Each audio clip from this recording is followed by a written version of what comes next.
Welcome in Blue Otter League to some Diamond League action here in the quarterfinals between Dorado Gaming Delta and TMG Flash. I'm Isaac. Joining me tonight for this broadcast, as always, is Rue. And Rue, coming into this one, these two teams into the playoffs, we're sitting 4th and 5th seeds overall, so you really can't split much between them. No, about as even as it gets for a quarterfinal. That's kind of where we've been targeting so far with Blue Otter, right? Throughout the playoff runs, I think last week we had an 8v9 seed. This time aiming at 4 versus 5, trying to get the series that are most likely to go long, most likely to have the most intrigue and most interest. Especially, bear in mind, these guys are both second in their respective divisions as well. Going to provide some fascinating gameplay for us tonight. And it's getting into this draft, not a lot of time to get into that. A lot of junglers being targeted away from both these two teams. But I'm not really all too surprised by that one, because White Shadow on the side of Dorado Gaming Delta is a top laner who, if you looked at his op.gg, you would assume they are a jungler. And I just put it like that. Sejuani, Jarvan, and Xin Xiao all in some of their most top played champions up in the top lane. So TMG Flash, a little bit put off by that, and in fair play to them, they're just not going to put their hands off and say we don't want to face it at all. We're taking away Sejuani and the Zahen. Meanwhile, the Jarvan and Wukong going to be taken off by Dorado. Hui very quickly going to be locked in B1 by Dorado Gaming Delta. Yeah, I love seeing Quay right now. I feel like it's just such an amazing position. The buff from 16-12, it just feels great, right? It's not a massive increase, but just that little bit of extra quality of life that enables a champion to go from playable to B1 of best of 5. And that's what Dorado Gaming Delta have chosen to go with here.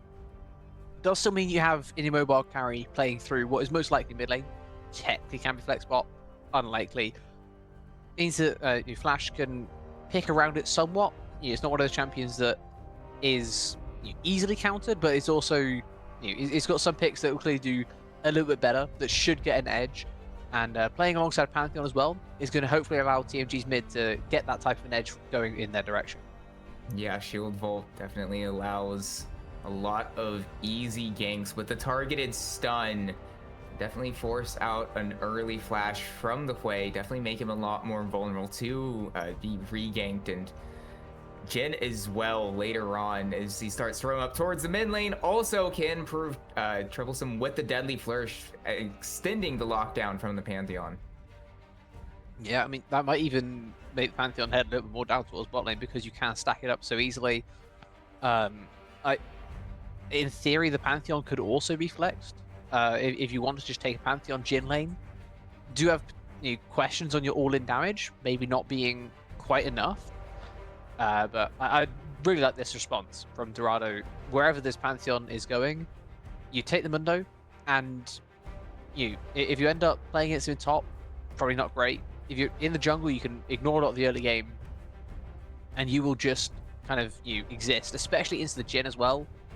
I mean, we constantly talk about how much Jin struggles into the tanks in this game, and Mundo is just a premium example of that. Taking Nautilus as well for the bot lane, why not just stack him up? Yeah, a lot of targets that do not get burst down fairly quickly. I mean, Jin very notoriously not good into tanks at all. Very hard capped by the fact that he can't get any sort of attack speed. And so that does mean TMG do find themselves in a little bit of a pickle. I would say at this point in time, the response will be the Thresh, or very likely to be. I'd be honestly surprised if it was anything else in terms of the champion pools. That Heart does play. Thresh would definitely fit the bill of what TMG have gone for all throughout the year, and as they do lock it in, it's a bit protective of the Jin, but not a lot of damage from TMG Flash. When they've got Mundo and Nautilus showing on their side, they're going to need a lot of damage coming to the second round of picks through. Yeah, I mean, Thresh is an interesting one for me here. It's not something you typically see alongside the Jin, right? We usually save a Thresh for a hyper carry, right? When we want to be playing something that's going to, maybe Stroll needs a little bit of protection, the Jinx, Aphelios, that ilk of champion. Jin's kind of separated away from that. It's not your typical go-to as a support for a Jin, nor an ADC for a Thresh. Works into the Nautilus well enough, hook for hook, sure. but Nautilus Dredgeline significantly easier to land than a Thresh death sentence. Similar levels of impact as well when you do land them.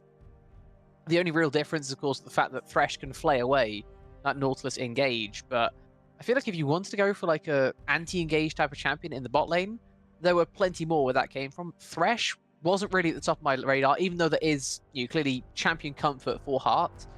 I feel like I would like to see something maybe a little bit different. Even honestly, like the Poppy, if you want to bring that in game 1 into Nautilus, it's not. It's a good matchup into Nautilus. Maybe not enough dashes around to justify it, but taking Thresh when you might want to play hyper carries later on is very interesting. Yeah, and so as we move into the second round of bans, Ornn, Xin Xiao also taken off the board from the side of TMG Flash, continuing to target the champion pool of White Shadow. Meanwhile, Vayne's going to be taken off the board from the side of Dorado Gaming Delta, definitely showing that they don't want any of these huge damage dealers in the hands of TMG Flash once it can cut through the health bars of the Dr. Mundo, as Aurelion Sol also taken away. Yeah, I mean, can also do that with his breath. The Q does percentage damage, and I think also maybe something to point out is they're slightly scared of the outscale potential already. Those two champions have insane scaling potential, taking them away, but there's plenty more where that came from, right? If maybe we were slightly worried about the Jhin not being able to get through the tankiness shown so far by Dorado Gaming Delta, then let's make sure, as Flash, that we have a tank killer. Gwen is precisely that. It's going to provide a very interesting matchup here in top side. Taking it blind is definitely a choice. I like where it's coming from. You do also have the double flex potential as well of Pantheon and Gwen. If Dorado Gaming Delta dare to put the Mundo up top side, both of them happy to chop him down. I mean, you're kind of forcing Dorado into a little bit of an off-meta pick now already. Yeah, and also for the side of TMG Flash, both their top laner Jolts and jungler, not important, play quite a bit of the Gwyn. So, I mean, there's no question of familiarity or a preference of these two teams when we see these flex picks played out in well, any sort of amateur league, where oftentimes you'll see a flex picks like the Ambessa, for example. Sometimes the top laner plays it, sometimes the jungler plays it, and not either or. But in this case, for the side of TMG Flash, it definitely doesn't reveal all that much in that regard. Urgot going to be the lock-in for the side of Dorado Gaming Delta, almost ensuring that the Dr. Mundo is going to the jungle, while Victor will round out their composition. Yeah, a very dependable mid laner. Nice to take it blind if you're forced to take something blind in mid. And just another reason why you typically want to save your top to have that counter pick, because there are so many champions that are similar to Victor that you can just take dependably and will do fine no matter what you take. Even though you do have the Pantheon. Wait, hold on. Oh! We just saw the same thing at the same time. There's a Hwei and a Victor on the same team. No, I was reacting to the Kaisa lock-in on the side of TMG. Okay, that's also crazy. But that means one of these guys is going down bot lane. Everything I was talking about with like the stable mid lane type thing, I completely forgot they already had the Hwei. Have they actually flexed the Hwei bot? They have. That's the obvious. That's the most likely choice. I mean, especially as you mentioned earlier, with the Hwei buffs, has been seeing a rise in play in the bot lane. And it does mean that Dorado Gaming Delta doesn't exactly have the most physical damage ever in their composition. Meanwhile, on the side of TMG Hunters, this Kaisa, is this a Kaisa mid? Is that the maybe? play? I don't see. I'm looking through. I took notes. I don't see. I mean, Pumpkin doesn't exactly was a very large enjoyer of primarily. I mean, he does. Pumpkin does have a flex, not necessarily a flex pick, a kind of off meta pick with the Akshan, which obviously is a marksman. So might have some familiarity on playing the style of champion with the lock-in for the Kaisa. But yeah, that's probably surely it surely has to be.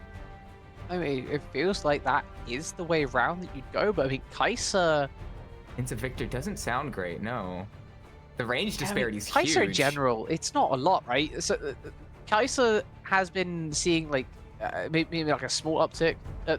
Got the tiniest of buffs in the patch that was out yesterday. Early Void Seeker has a lesser cooldown, but late game has exactly the same. And then you get a slightly bigger shield when you press R. That is the Kai'Sa buffs. It's not even based off of scaling for that shield. It is literally based off of, like, it's just a flat increase. And it's not much. Like, I'm surprised to see it suddenly this viable where you're just going to pick it as mid. I mean, there's no way you take a Jhin mid. That seems even sketchier. Not. That sounds. No, it certainly has to be the Kai'Sa, or unless. No, yeah, it has to be the Kai'Sa mid. I was thinking maybe a weird like top lane flex with like Quit. No, that sounds terrible. Because these teams just like pick each other's like final pick. It's like Dorado Delta meant to pick the Kai'Sa, and then TMG picked the Victor. Right? Yeah. They just switched them around for us. Wait, this is I'm. Hold on, we're about to get clarity on this issue. Actually, in the client. Okay, so Victor mid. Okay, and Victor Kai'Sa, mid. it's Kai'Sa Kai'Sa. Okay. Wow. I guess fair enough. If you feel that comfortable picking Kai'Sa mid game 1 of a best of 5, all power to you. But I'm gonna go with a to each their own on that one, and yeah, it's not for me, but go nuts. As I think that may be the sentiment around the rest of the casting booth as we prep for game number 1, which we will get into after the spectator delay, which will be around 3 or so minutes until that point. So until then, stick around and lock in for what has been a very interesting draft, and so as such promises to be a very intriguing game 1.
We've loaded on to the Rift for game one between Dorado Gaming Delta and TMG Flash here in the Blue Otter Diamond League quarterfinal. It's a first strike on the Kaisamid. I'm into the victor.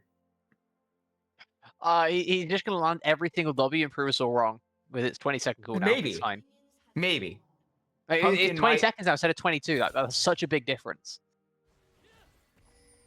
Well, either way, that was the point I was going to eventually get to, was the fact that obviously there is, in fact, a Kaisamid. But on the other side, for Dorado Gaming Delta on blue, obviously no marksman either in their composition. So going to be very magic damage focused. Obviously, White Shadow can do a solid amount on the Urgot, but unless it's like the super far ahead Urgot, usually it's nothing too incredibly domineering.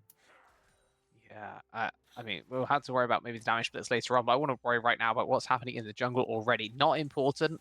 Knows that he is a Pantheon up against an early game Mundo. He is looking for a rumble in the jungle against the Mundo. Don't question it. He wants to fight just so they also want to be fighting down on bot side right now. The heavier these trades are, the better it's going to be for this Pantheon.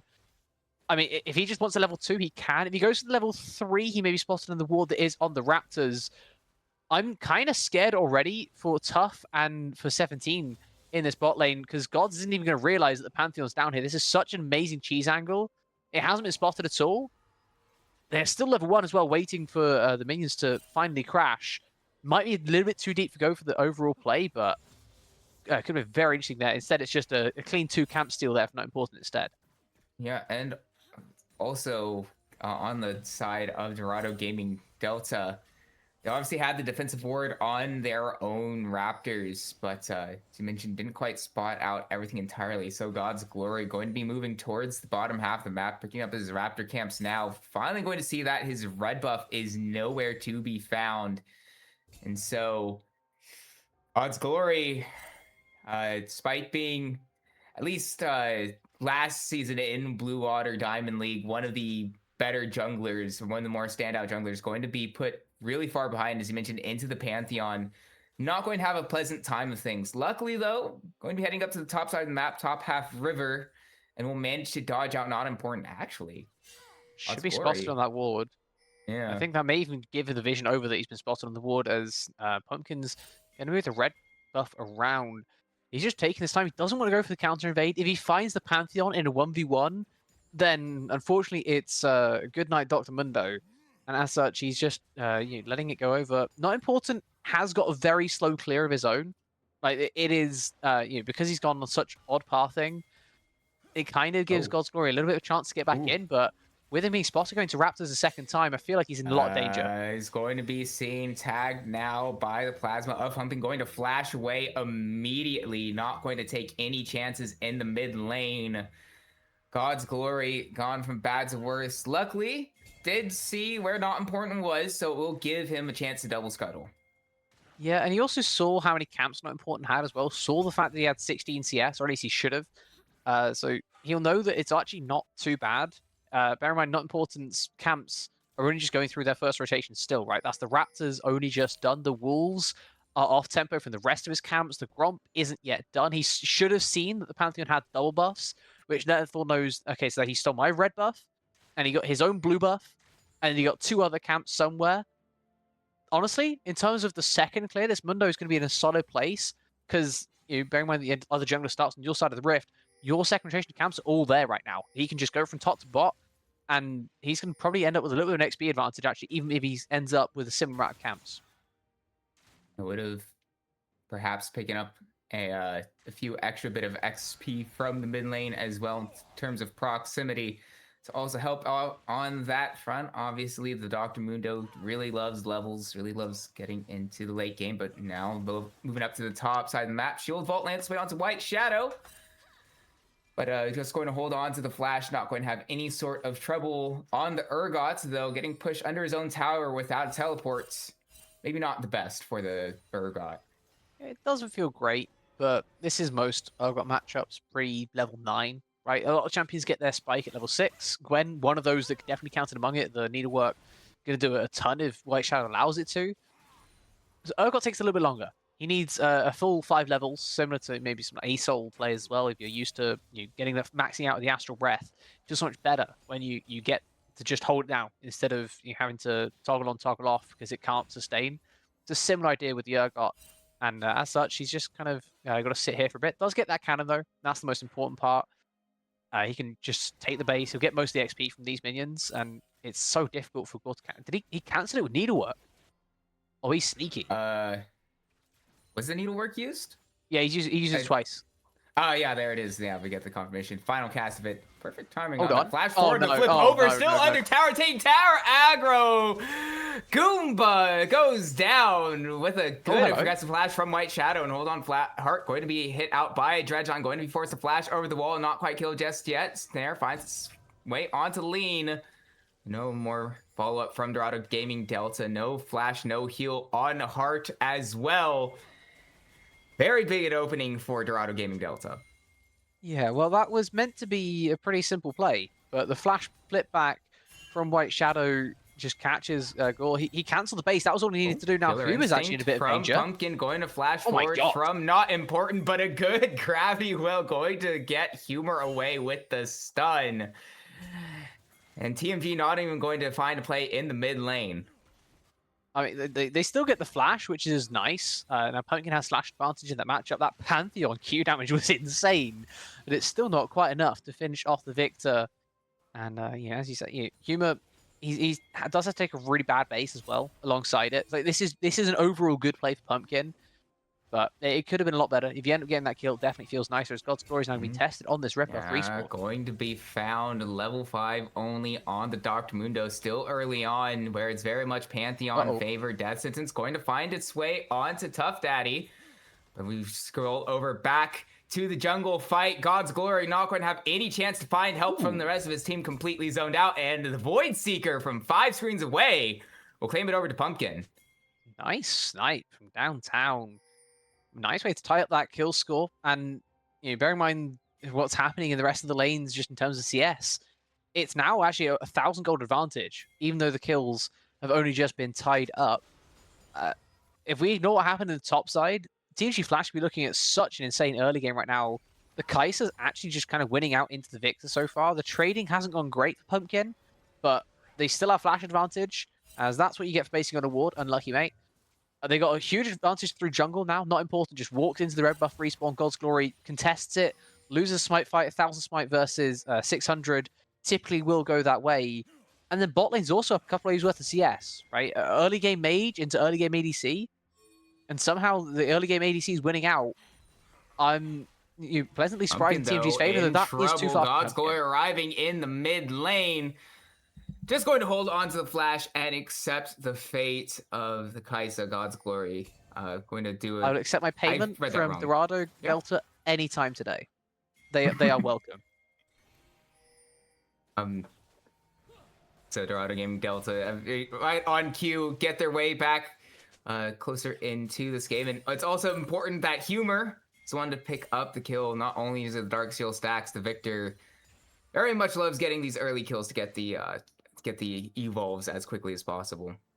Yeah, I mean, also at the end of the day, fiscal responsibilities, right? He needs the money, and another nice advantage that he just got given over there. And courtesy of a beautiful jungle gank. Pumpkin didn't even use the flash. I feel like probably could have if he saw the Mundo coming with enough time to respond, but ends up not escaping. And kind of neutralize what we was talking about in mid, and that's gone from being just over 1,000 gold to now kind of negligible, if there even is much of a gold lead at all. It's just one kill, but it changes so much. The edge line, though, going to land its way onto lead. Bear is going to be used to try to keep the Jhin alive as long as possible, not nearly long enough for Heart to arrive. Lantern surely must have been on cooldown because it gets dropped to give Heart himself a shield. Death Sentence now going to hit onto 17, but only one shot from the tower, not going to do much to try to turn that fight back over to TMG's bot lane. Yeah, he needed to get the Flay going earlier. Just a little bit awkward on his rotation of spells. Cooldowns, obviously we don't have access to the info on whether he had them or not, but it definitely didn't look great in how they were used there. But if he just doesn't have them, then he just doesn't have them. But it ends up being Lean that falls down, and it's something that's been somewhat the theme of BOL Diamond is knowing when you're allowed to walk up, right? As the ADC, your support has just taken the time out of their day to make sure you can't get ganked. Your support is doing you a massive favor by walking up and denying enemy vision in the river just above you, right? They got rid of the ward that was in the Tri-Brush. They made sure there wasn't a ward in the Pixel Brush. In response, you have to accept that they're doing this for my future. Ooh. I can't throw away my present. You have to just disengage. Curtains called from Lean very preemptively. Now it's God's Glory arrives for a lane gank. Flash from 17 secures the snare onto Heart and gifts a kill over to Tough Daddy, his second of the game. Oh, that's a little bit different. I like that lane gank coming through from God's Glory. Just great timing on it. Second assist now in this game, getting half the KP for his team. Tough Daddy with 2 kills as well. Doing a real good job profiting off of a couple of mistakes now through bot lane. A little bit overextension here, a little bit overextension there. And suddenly, that early game dynamic completely flips on its head. That's first Drake taken incredibly late. Surprising to see that from TMG. They hadn't gone for an early Drake. It feels like it would have been a prime opportunity to in a game such as this. It feels like they had the bot pushed the whole way through. This is now very from risky. White Shadow. Goomba going to be taken low, and with the help of the Fear Beyond Death, White Shadow will find a solo kill. Yeah, I mean, I guess just flipping the lane on if the Urgot is there as a Gwen is a choice. Sometimes you need to take risk. I will concede that, especially in a matchup that isn't necessarily favored, but is that the risk you had to take? I'm not convinced. And so 2-0 to White Shadow, going to have the Black Cleaver completed on recall as well. The 250 gold shutdown, the extra completed boots of the Merc Treads going to be used to help deny a lot of the CC that TMG have drafted for themselves. Yeah, and also a lot of the damage profile as well. Pumpkin's not showing it just yet, starting off with a Manamune, but we anticipate that he will build into that kind of mid lane Kai'Sa thing where you go Manamune and then you do that so you get your Q evolve, and then beyond that you're just stacking damage on your W with AP. So have a nice time into the solo lanes, and as you point out as well, very useful when you're into Pantheon, when you're into Thresh, even into Jhin to a certain extent. Getting that CT mitigation can be very, very useful.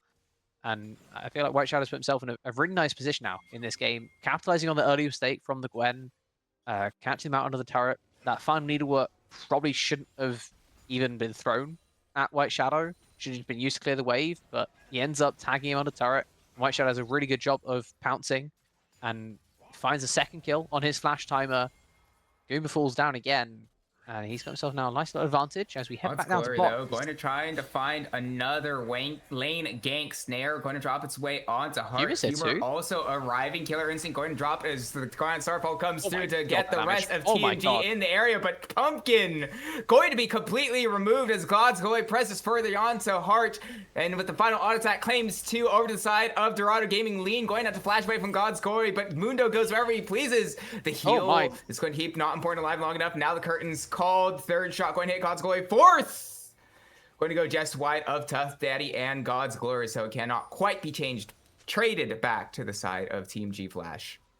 Yeah, it's a really interesting 4v4 attempted by both sides. I didn't really expect it from Dorado Delta to go for that full send. I saw the lane gank coming. Humor turning up, a bit of a surprise.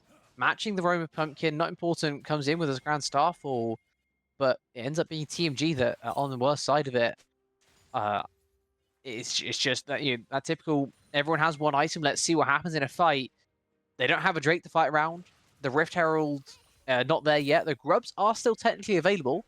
If you wanted to have that scrap, why not do it on the top side? But I guess bot side works too, and it worked very well for Dorado Delta.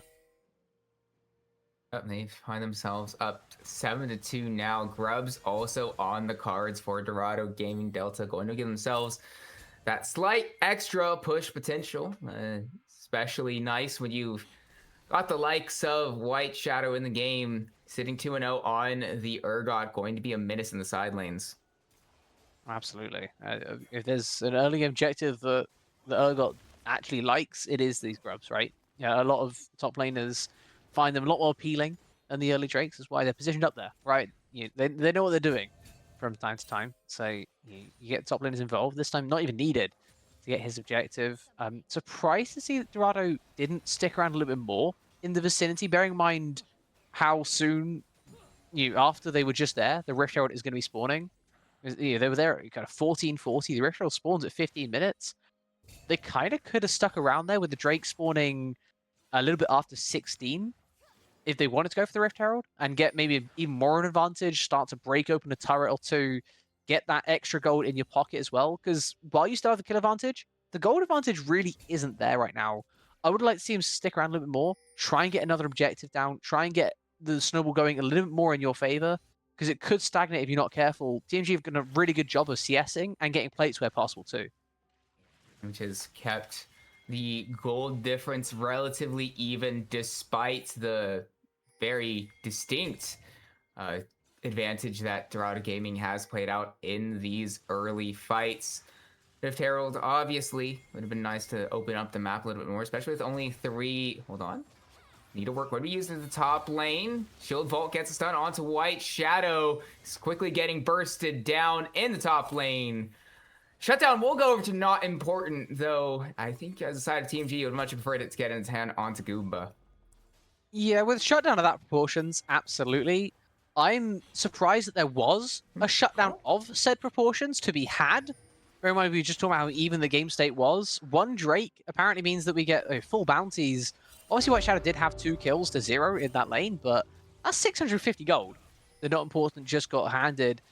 And he's also able to then exchange the Drake for the Rift Herald as well, as the Hextech Rift is going to maybe pose some questions of why earlier Drakes weren't taken by TMG when they had an opportunity. But they get first brick of the game in top side. That kind of is the gold that was given over in the shutdown anyway. Going to the Gwen, it would have been nice if you got the extra, but that's going to neutralize that anyway. And I mean, this is crazy to be in a situation where you're down 4 kills, down 2 Drakes, and yet still up 1,500 gold. Yeah, and it's definitely not typically what is expected, how things play out. But Pumpkin on the Kaisa mid, kind of going up, kind of defeating expectations that we had of how this matchup might go, and sitting up Tinsias over Humor, who, as the very least, has negated that with 2 kills of their own. So going to be with the extra 5 stacks of Darksail. Hook going to find its way in only onto Heart. That was really odd. Yeah. 17 just goes for a hook. Like we saw Tough walking away. He wants to base. You force him to lay his base. Now the wave is meeting in mid lane. If he'd been in base and walking back up, then he'd be able to catch his wave nice and comfortably at the turret. Instead, that wave's going to like partially crash, and he's just not going to be there in time. I don't quite understand that as a hook target. It's not one of those mistakes that ends up doing much at all, but it's a small extra thing that gives maybe a small extra advantage to TMG that they just didn't need to have, especially the fact that Heart tanks it as well. It just kind of makes that feel a little bit extra bad, and maybe that gets rid of some team-wide confidence, but not important. Trying to get rid of more than just that. Trying to find Humor, but really far deep into enemy territory. Pumpkin not nearly close enough to be able to follow up. There's no hard CC available to be able to set up a follow-up, and even if there was, had 2 other members of Dorado Gaming Delta roaming down, so just a really tough position for not important.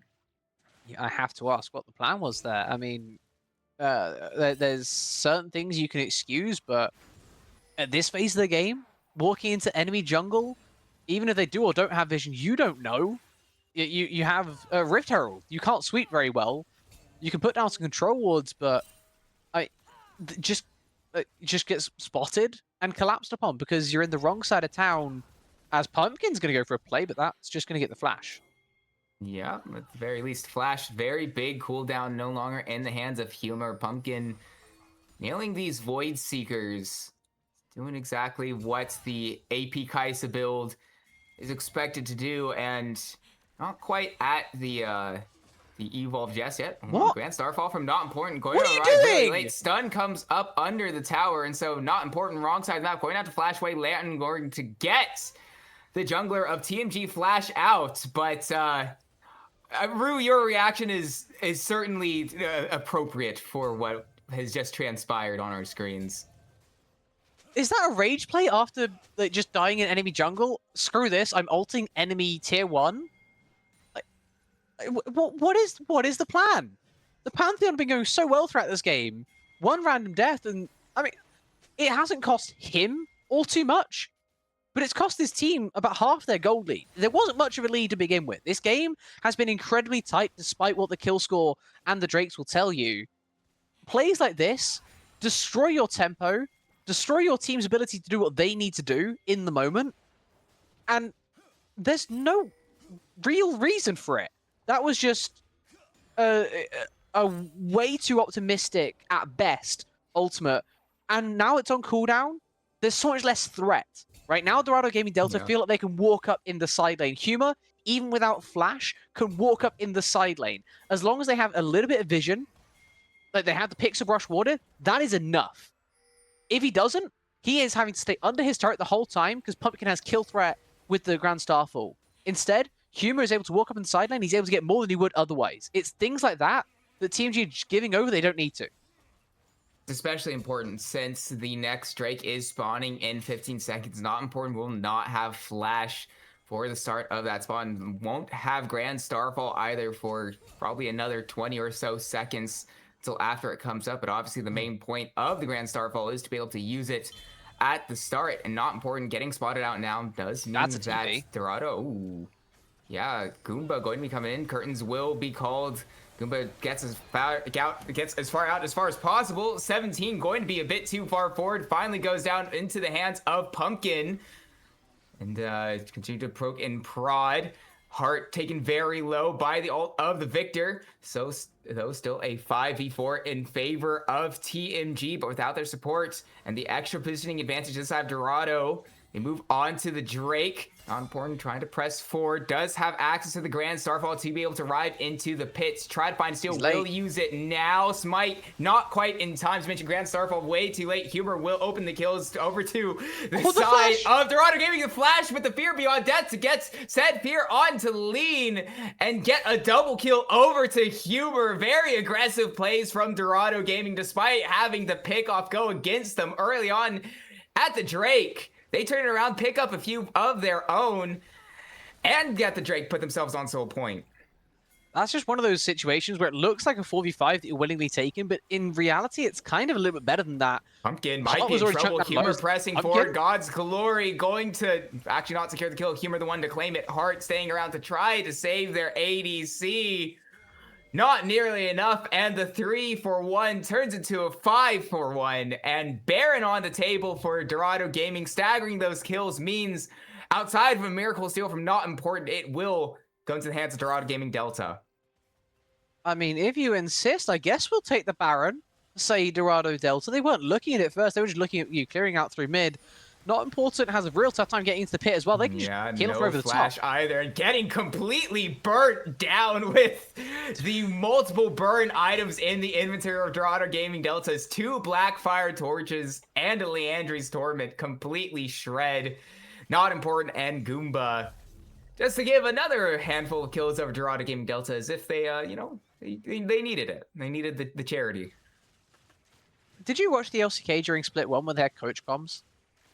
I saw a handful of games. Being on the west coast of the US, it does mean that the time zones don't exactly make it for the most. Is your point trying to be that this would be the perfect time? This is like watching a DN Supers game. This is like watching a DN Supers game where they use all 3 coach, like they use their 3 like coach talks in the earliest 20 minutes. They had an amazing early game, and then they didn't know what to do. We've hit 20 minutes, and TMG have just imploded. They were off to such a good start. Even though they were down in kills, they had control over the Rift. They got first turret for their Gwen. They were in an amazing position to kick on in this game. And then they got dizzy. One bad play happens, and they don't know how to recover from it. Instead, they just make 5 more instead. Flash word from Heart gets the play onto multiple members. The burst comes from Pumpkin, gets a shutdown onto Tough Daddy. 17 going to be following in short order. Double kill over to Pumpkin. So nice strike back goes to the hands of TMG Flash. Though they still find themselves quite a good distance down. Yeah, and that's That's a nice recovery play, right? You have a global from your jungler. You have the ability to stack numbers on a Oh, position. Heart going to be burnt down Please don't die very quickly afterwards. by Humor, and under tower, not important, going to take 2 tower shots. Rocket Belt forward, and the burn going to secure 2 into the hands of Dorado Gaming's mid laner. Humor's laughing all the way to the bank. 10-0-3 in game 1. Why must we make a good play not good anymore? What? Like, it was so positive. Well, they might try to find another good play up to the top lane. Third cast of the Needlework, not think they have going to hit enough. the mark onto White Shadow, but in the midst of the minion lane, Fear Beyond Death going to hit the mark, pulled back White Shadow in the 2v1, going to claim a kill for himself now with God's Glory arriving. Pumpkin on this Kaisa alone will actually get away because because God's Glory decides they don't need to finish off the kill, but still, it's pretty indicative of how this game has gone. He showed mercy. Yeah. How generous. How ubiquitous. God's Glory. He's just that guy. He's already got 13 assists. He doesn't need a second kill ruining his scoreline. He's done it. He's being a very charitable mundo today, making sure his teammates are getting all the gold from the kills. He doesn't want to get the gold himself. That doesn't feel right. A bit of a baffling decision up there. Jokes aside from the mundo, but probably not going to make all too much of a difference at this phase of the game. Just it was such a good play for TMG until they went a step too far. You don't get anything from making the mid turret there, right? The mid tier 2 turret, it's got 5 plates. It's going to take so long to properly get the gold away from it. Walking up, even though you think you're safe as 4, you start tanking turret shots, and it acts like a third member, and suddenly your health bars are low enough where it's similar situation before, we saw before, right? You're 4v5 with the 5, but your health bars are lower, and we saw in the previous Drake that worked out very well for Dorado Delta. This time in 5v5, they're going to try and make you even better. Yeah, and it would be massive for Dorado Gaming Delta as they are on Soul Point. It is Hextech Soul on the map available to them. And considering not important is that far back, they might just try to find a hopeful steal away with a Grand Starfall. If even that, they just move over and away, but Baron doesn't spawn in the next 2 minutes. Hextech Soul goes the way of Dorado Gaming Delta completely uncontested. So let's just get this clear. We're trading Hextech Soul for top tier 2 into double mage. Yes. I've got that one squared up. You have got that correct. Yes, that is precisely what transpired. Why?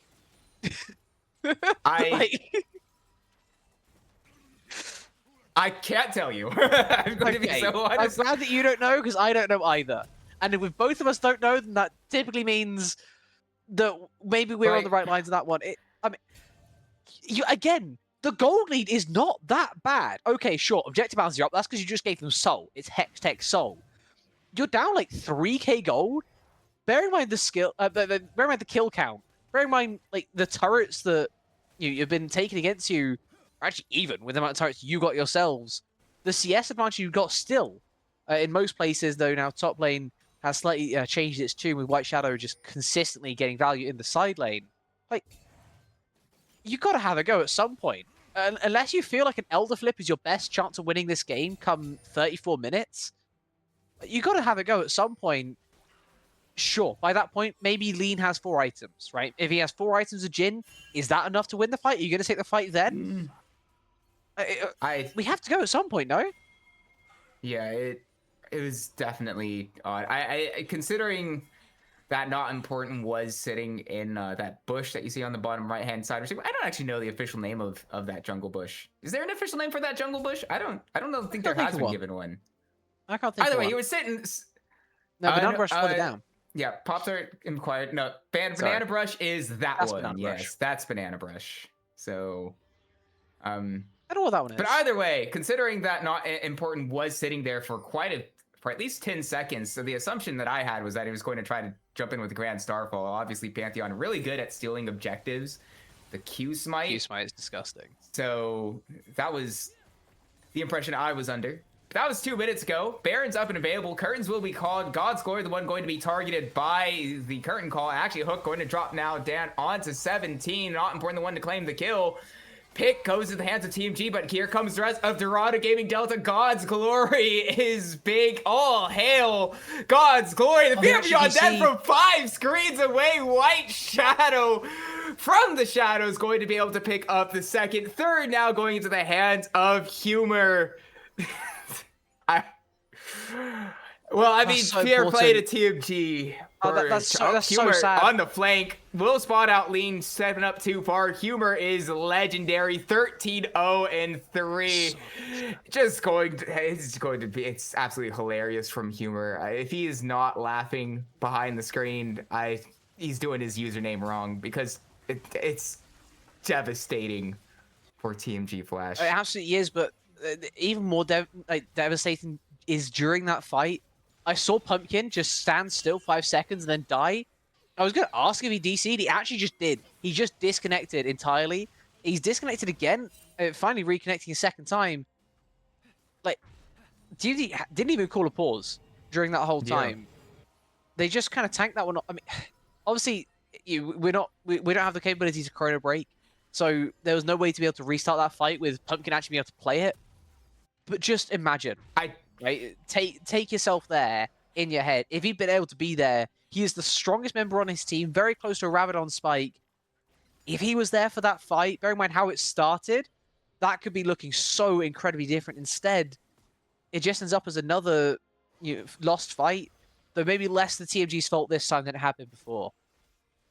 Yeah, and really, it's not great when that happens, because obviously plenty of times, I mean, I would know on these casts what disconnects do. You're in the middle of everything, and then you have a disconnect, and it usually takes a few seconds until you realize that a disconnect did in fact happen, especially if there's like a no announcement or late announcement. Star call now going to be used, not important, going to find a stun on 17, but it's just way too tanky, not important, quickly getting burned down. White Shadow wants to hear the kill. Fourth shot going to find somebody on 17. Killer Instinct will trade it back 1-for-1, but it's a bit too separated. The health bars on the side of TMG Flash already gone. Tough Daddy going to get the kill onto Pumpkin. 3-for-1 over to the hands of Dorado Gaming Delta. And despite how close the gold had looked for a large portion of this game, none of these fights ever looked like they were going Flash's way. Heart going to be in even a bit more trouble now. Claimed by White Shadow. Lean, honestly, I mean, walks up. Maybe didn't need to. Maybe it doesn't even matter. Ace goes way of Dorado Gaming Delta just to continue their push into the base. These, I mean, you could say not importance back up in 5 seconds, but I don't think it's going to matter. Game 1. Very comfortably enhanced Dorado Gaming Delta. You could argue that respawn is also not important, as that will indeed be the end of this game. The kill score tells a very different story from what we actually saw transpire there on the Rift, but the be-all end-all is that Dorado Delta end up going up 1-0 in what has to be said is quite convincing fashion, right? Even though the whole way through the game we're talking about the fact that TMG are close, the fact that it is still such a close game, Dorado weren't really threatened either, right? That they felt like they were always in position of power, and they were able to use that to their advantage the whole way through, especially with Huber being the point of emphasis. 20 kill participation, 0 deaths to his name. An amazing game. You can't ask much more of mid laner, and Dorado happy to take their advantage in this quarterfinal. I think if there is one bright spot from Team G Flash, it was in fact, you mentioned that early game a little bit more, but the fact that despite that they were taking deaths left, right, and center, I guess top, mid, and bot, more accurately, they were still individually managed to give themselves enough like advantages in terms of gold to keep that gold lead level. So if they can calm things down a little bit into game 2, if they can not take 6 deaths in like the first 8 minutes, they might find themselves in a much better position to be able to take game 2, but we'll have to figure out if they can do that.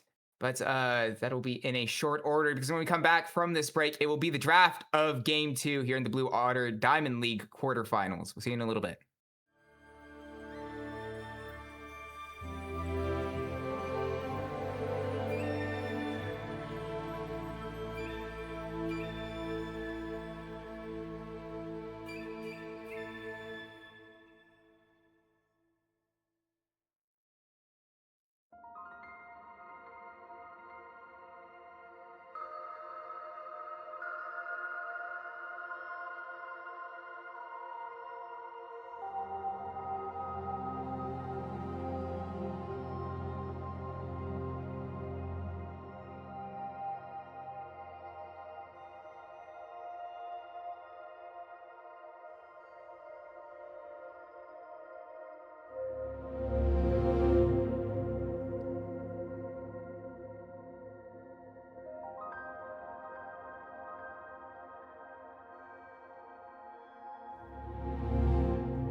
We are back for game 2 between Dorado Gaming Delta and TMG Flash. And in game 1, Dorado Gaming Delta looked very comfortable in their first win, completely dominant. Yeah, I mean, they just never really looked phased, right? That was the thing. Yeah. I guess you have coming out of game 1 is that while they weren't always on top, they were also never really behind, and they didn't really encounter any hard resistance from TMG. I hope for the sake of the series, for the sake as well of TMG, that is going to change somewhat, because this, I have to say, would be quite a disappointing 4v5 matchup if there is no change after a game such as that. The sides certainly have not changed. TMG selecting to go on towards the red into an Ezreal first pick here. I don't know if the recently nerfed into the ground Senna is the response I'd go for. Yeah, obviously Senna last patch, definitely absolutely massive with the build that gained popularity with the static shiv into the black cleaver was such a strong item spike. Obviously taking down quite a few pegs coming into this patch, but will be the choice from TMG Flash to start things off. And still might be all right. It's one of those things that always happens when like a champion becomes really popular and then proceeds to receive some pretty big nerfs. Is there's that lingering sense of, are they still worthwhile to pick up? And clearly TMG Flash thinks so. They'll follow it up with Xin Xiao. I'm surprised, looking at solo queue statistics, how well Senna is still doing. Right, we're still in the infancy of this patch. In solo queue, we've gone from sure, it's solo queue data, but like, this is a champion that was way over 55% win rate, which is significant in any solo queue statistics. It's still up around like 52, 53%, which is surprisingly high. So maybe it's not as gutted as I thought. I was reading the patch notes and I was like, if we're dropping soul chance by a half when you get the kill on the thing, you get more when you're not the one farming yourself. Your crit damage is down, and your Q has way less synergy with static shiv. It's still apparently doing okay. It might transition into a support role. We have to see later on the draft if they do want to flex that, or if they want to keep it in the bot lane. But move on through the rest of the draft, as that is not the only thing happening. Xin Zhao taken by TMG Flash. Jack's a very nice take into Xin Zhao if you want to put jungle. You can also flex it top, and then Ezreal Karma is a disgusting bot. Yeah, it is so safe. Or the Ezreal Karma bot lane is so safe. It provides so much utility, and also Karma definitely fills the weaknesses that Ezreal has early on in lane, being that he can't necessarily push the wave as much without the Karma alongside him. And when you have Senna Alistar locked in on the side of TMG Flash, I mean, it feels especially good because Senna Alistar definitely going to be having a hard time to not be pushed in constantly. Yeah, I'm surprised, honestly, to see Flash just accept this matchup as early as they could. Like, you can, like, obviously Senna's doing a really good job still in the bot lane. It's effectively received a bit of a buff in support. Right now, you have even more souls spawning. I'm surprised that they didn't at least keep the flex open, even if they don't believe themselves that it's a legitimate flex. Make Dorado sweat, make them think about it, make them question if the Senna's going to support. When you take the Alistar on 3 here, you deny all that flexibility, and you're also taking a matchup that's going to suck for the first 15 minutes. You're playing Alistar into Ezreal Karma. I wish you luck. Yeah, it feels awful. I mean, it just in general, there's no other way to describe it. I mean, the main utility from Alistar comes from the ability to headbutt, pulverize, to be able to go in, at least in lane. And when they have Ezreal Karma completely safe, and when Senna is also your support, you're going to absolutely have no kill pressure whatsoever. I mean, maybe with the Xin Xiao, that's pushing it extremely far. But Zoe going to be the mid lane option for the side of TMG Flash. It is a pumpkin special. We didn't see it from them in game 1. Saving up for now. And, well, it's always fun to see player champion combinations, or players on their signature champion, and we'll get that here for TMG Flash. well, especially after going Kaiser and that working as well as it did. Like, that was a bright spot in the draft for TMG Flash. We were questioning it when it was picked. I think we were right to question it, but it still had a lot of impact. It was still very useful. To see him now on a champion where he has maybe even more comfort, maybe even a champion that's maybe useful in the mid lane. Could be very fun to see. Has, of course, taken it blind into an Aurora, which is a nice counter pick. Should be able to mitigate the worst of it and still have similar burst potential come late game. Late game Aurora is disgusting, and there's a couple of squishies who will get very hard punished if Aurora is able to get in range. Whether it be the Zoe or the Senna, will be very difficult to handle. Obviously, if they can survive, there is a decent amount of healing with the Senna available to be able to recover the burst damage Aurora is able to do, but Set will be the R5 pick for the side of TMG Flash, taking that into the Ornn. They didn't save the counter pick for the top lane last time around, and Goomba didn't necessarily look all that great as a result, but now given the favorable matchup here this time around, see what they can do differently. Yeah, this is just another one of those where, like, you're in, like, it's technically a counter pick, but, like, it's on. He doesn't care. Like, I know exactly why you're doing this, right? It's a good matchup in theory, right? The set is meant to win more than the Ornn, but I don't think it's ever by enough, if you know what I mean. Like, okay, yeah, congratulations, right? You have probably quite a free lane as a set, which is nice to get to the point where you can look for those insane Ws, the haymakers from hell. But the Ornn doesn't care. The Ornn couldn't really give less of a crap, and he can also avoid the worst of what you want to do to him. If you want to face breaker, he has the ability to say, "Nuh-uh, no thank you, I got unstoppable." And again, like, it's in theory a good matchup for the set, but is it good enough? Is it good enough to destroy this Ornn and make him pointless? I don't think anyone is. Right? It's late game. There's nothing to deny his ultimate apart from an insanely timed Zoe bubble, or he gets too close to the Alistar and he gets headbutted away. Right? He's going to have value in this game, and Dorado, Delta as a whole, are going to be able to play so well off that value. The Aurora can follow up, the Jax can follow up, the Ezreal can follow up, the Karma's going to be there to ensure everyone is just maintaining their HP before it has even a thought of dropping. Flash are going to have to find a way to break this game open early, and to be fair, the early game does show signs of being able to do that, but it has to be more explosive than what we saw in game 1. Yeah, especially through the mid and top, but I think also Dorado Gaming Delta just have such a more, like, comprehensive draft in general. Like, it's one that if you, like, turn the I don't know, the logos off and say where was this draft played, you could feasibly say any of, like, top level pro play team, and the Jax is a little bit different. Oh yeah, maybe the only suppose thing. Actually, yeah, that's everything else, absolutely. Point. I agree with that point. Like is it the Jax is the only small difference, but that's because there's Zin's out, right? There's still a reason for it. I really like this draft from Dorado. Yeah, so TMG Flash going to have to use that early advantage through the solo lanes and the jungle to be able to hopefully propel themselves to a Game 2 victory and see us go level. Otherwise, Dorado Gaming Delta will put TMG Flash on to match point for fighting for their lives.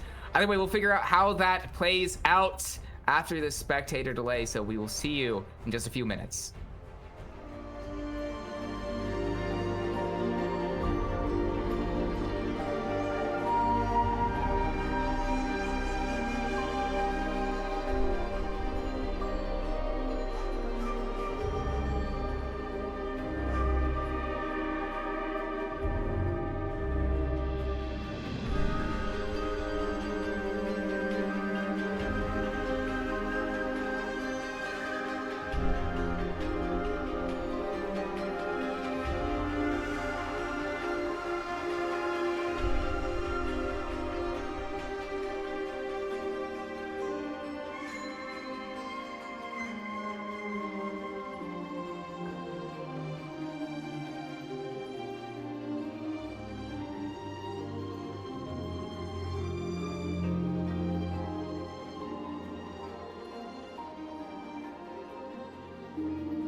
are back and loaded onto the Rift for game 2 between Dorado Gaming Delta and TMG Flash here in the Blue Otter Diamond League. A win for Dorado Gaming Delta would put them on match point in this best of 5.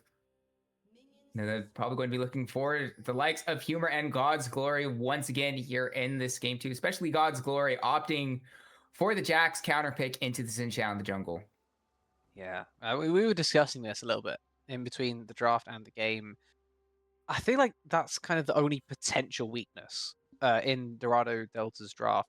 Aurora in mid lane, so dependable. Ezreal Karma is Ezreal Karma.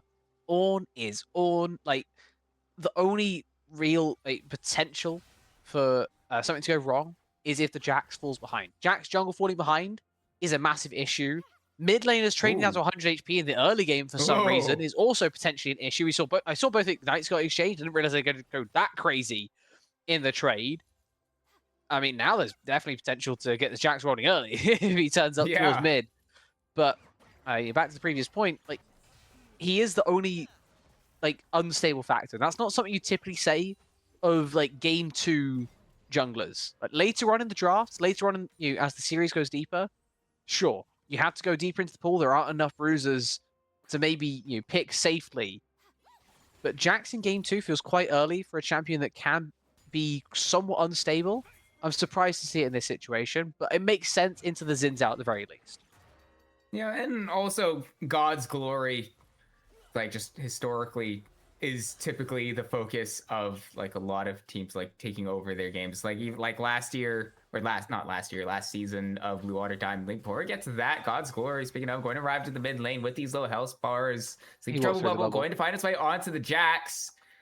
That will slow down. Flash forward from God's Glory. Gets the auto attack to find Pumpkin. Not quite enough to get the kill. Not important. Will be there to ensure that Pumpkin isn't killed. But no flash on the Zoe. Equally no flash on the Jax. Will definitely put a few questions in the mid lane on whether or not God's Glory does return. Flash very important for the Jax, but equally as so for the Zoe. Yeah, I mean, depending on when it happens as well. Post 6 maybe is a little bit of extra safety, the ability to hop around a little bit, even though you do have to go back.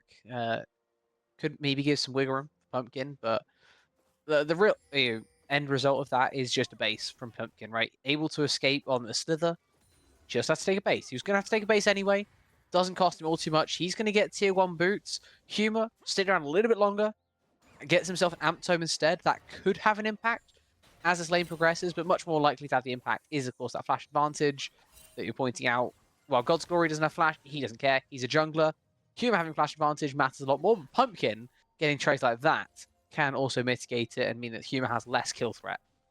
Yeah, getting hit by the Sleepy Trouble Bubble is always something you have to keep an eye out for. The amount of extra damage that a Zoe can get on sleep targets is absolutely crazy. And that was just one EQ combination from Pumpkin that took Humor to around half health and getting hit by that second Trouble Bubble. And Humor is, in fact, in trouble, but Pumpkin, no flash. Will get God's Glory to show their face once again in the mid lane. But so long as you can stay at range, of course, so long as you can stay at range. Flash over the wall from Humor will get the first blood over to Pumpkin. That is the really big if that I was asking for. You need to stay at range away from the Jax. And it's enough to get the Counter-Strike stun and follow it up for first blood to Dorado Gaming Delta and Humor. So he could have stayed at range, but he chose not to. That's an interesting one. That lane was going great for Pumpkin, as you'd expect from a guy that plays Zoe a lot. Early lane phase, going very well. And then he just takes one step too far forward. Like he gapped the spacing so well the previous time. God's Glory shows up, walks away because he sees the Zoe just a little bit too far out of range. And then the Zoe walks back into range while God's Glory is still showing. Just a little bit inexplicable, honestly. He had the safety, he had the play he wanted. He just forced back from the wave a little bit, but that's fine. He's already up 2 waves of CS. There's no threat there until he walks forward and allows Humor to take proper advantage of his flash advantage. Like, why? I do not get the why in that on their Pumpkin, because the rest of the lane was going so well. The reason I could maybe think of or like rationalize is if anyone's ever played Darkest Dungeon. To be fair, I haven't, but the opening line of that game is, remember, overconfidence is slow and insidious killer, and it seems Pumpkin may have seemed to have forgotten that message, and so now with the Death Once Again God's Glory going to try to find the gate, Treepy Trouble Bubble going to find its way onto Humor, but the Leap Strike, Counter Strike stun finds its way onto Pumpkin. God's Glory pressing forward onto the Zoe. Eventually picks up the kill, but not important. Eventually arrives. The Leap Strike away gets him a distance enough. Not quite, apparently, because the Audacious Charge from not important will at least trade it back 2-for-1, but it still goes in favor of Dorado Gaming Delta. I thought God's Glory was out just like you, but apparently Flash Audacious Charge just about gets not important something back in return, but I mean, does it really count for much? Pumpkin takes a second death. God's Glory gets a kill. It's 1-for-1 in jungle. Humor gets another kill plus an assist. He already had a Hextech alternator as well.